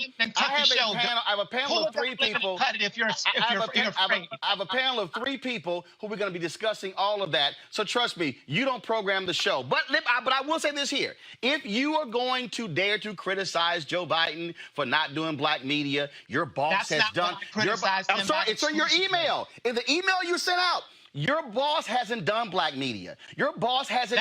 Your boss hasn't consented. Your boss has. The Trump campaign. When we launched Black Voices for Trump, we made a significant effort and with money, quite frankly, to have paid. No, that's not what I asked. Has Donald Trump? No. Answer the question. Did Donald Trump sit down with Tom Joyner before he retired? Has Donald Trump talked to Steve Harvey, D.O. Hughley, Erica Campbell, Ricky Smiley, Joe Madison? Has Donald Trump talked to any of them? Yes. The answer is yes. And when he did meet with Steve Harvey, No. That's not what I just told you. Viciously, has Donald Trump done an interview with Steve Harvey on his radio show? Yes or no? No, but he has met with Steve Harvey. That's not what I asked. I asked you, has Donald Trump done interviews on the air with Steve Harvey, Tom Joyner before he retired, Ricky Smiley, D.O. Hughley, Joe Madison, Erica Campbell, Dee Dee, all the nationally black syndicated radio shows? Has he done any of them? No, but he has met with black journalists. Okay, gotcha. On a local level. Oh, so so he won't talk to any of these nationally syndicated radio shows, which actually are the largest reaching black audiences. He hasn't done any of those, right? He hasn't done it yet. Okay. Oh, but he will? He hasn't done it yet. Will he? Well, he's not afraid. No, but will he? I can't speak for the campaign, but I will tell you. So how about this here? Why is it that in 3 years, Donald Trump hasn't bothered to even speak to the National Urban League or the NAACP? He's been invited. You see, that's the problem. No, I just asked the question. I'm asking the question. Why hasn't Donald Trump? President? Stop talking and let somebody respond. Why hasn't he done it?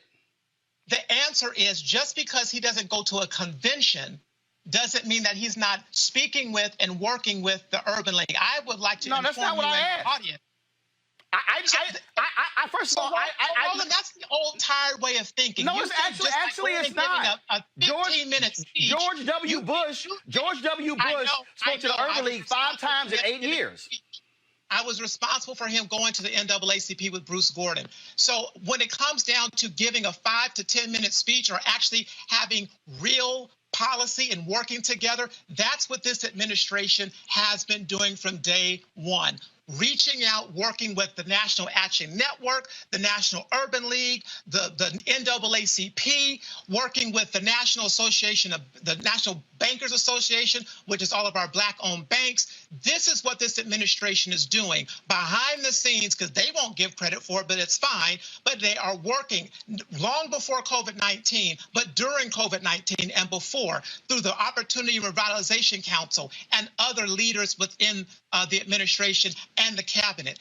That is how you get things done for the community. So, Roland, if you want somebody to give a 10-minute speech, congratulations. No, actually, it's not 10-minute speech. It's community is what this administration actually, it's not 10-minute speech. And but again, I want to campaign on. I outline. So continue to give cover to Joe Biden and his bigoted comments. I want to know what Bob Johnson said, and he said he should spend the rest of his campaign apologizing to every Black person he meets because he represents the arrogant, out-of-touch attitude of paternalistic white candidates who have the audacity to tell Black people, the descendants of slaves, that they are not Black unless they vote for him. I'll tell you what also was arrogant is when you have somebody who sits here and wants to tout, first of all, who calls the first Black president incompetent, somebody who stands here and talks about criminal justice reform, but does not, I'm not done, but does not want to own up to the fact that he has chosen not to stand up for Black folks and brown folks in these cities when it comes to these police departments, who has given law enforcement cover.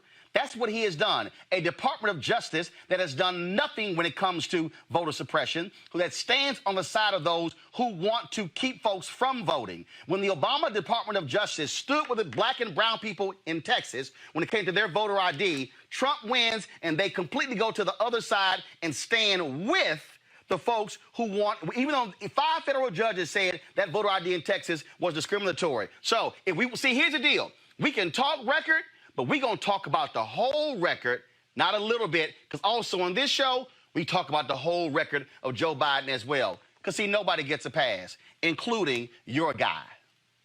Pass, he's our president. No, actually, no, let me be real clear with you. Actually, here's the deal, though. I said this here. I said this in February 2017. I said it in February. Oh, please. Please. I said it in February 2017. That's the truth. Here's the deal. I will never call somebody president who can't even respect the office of president. So he's Donald Trump.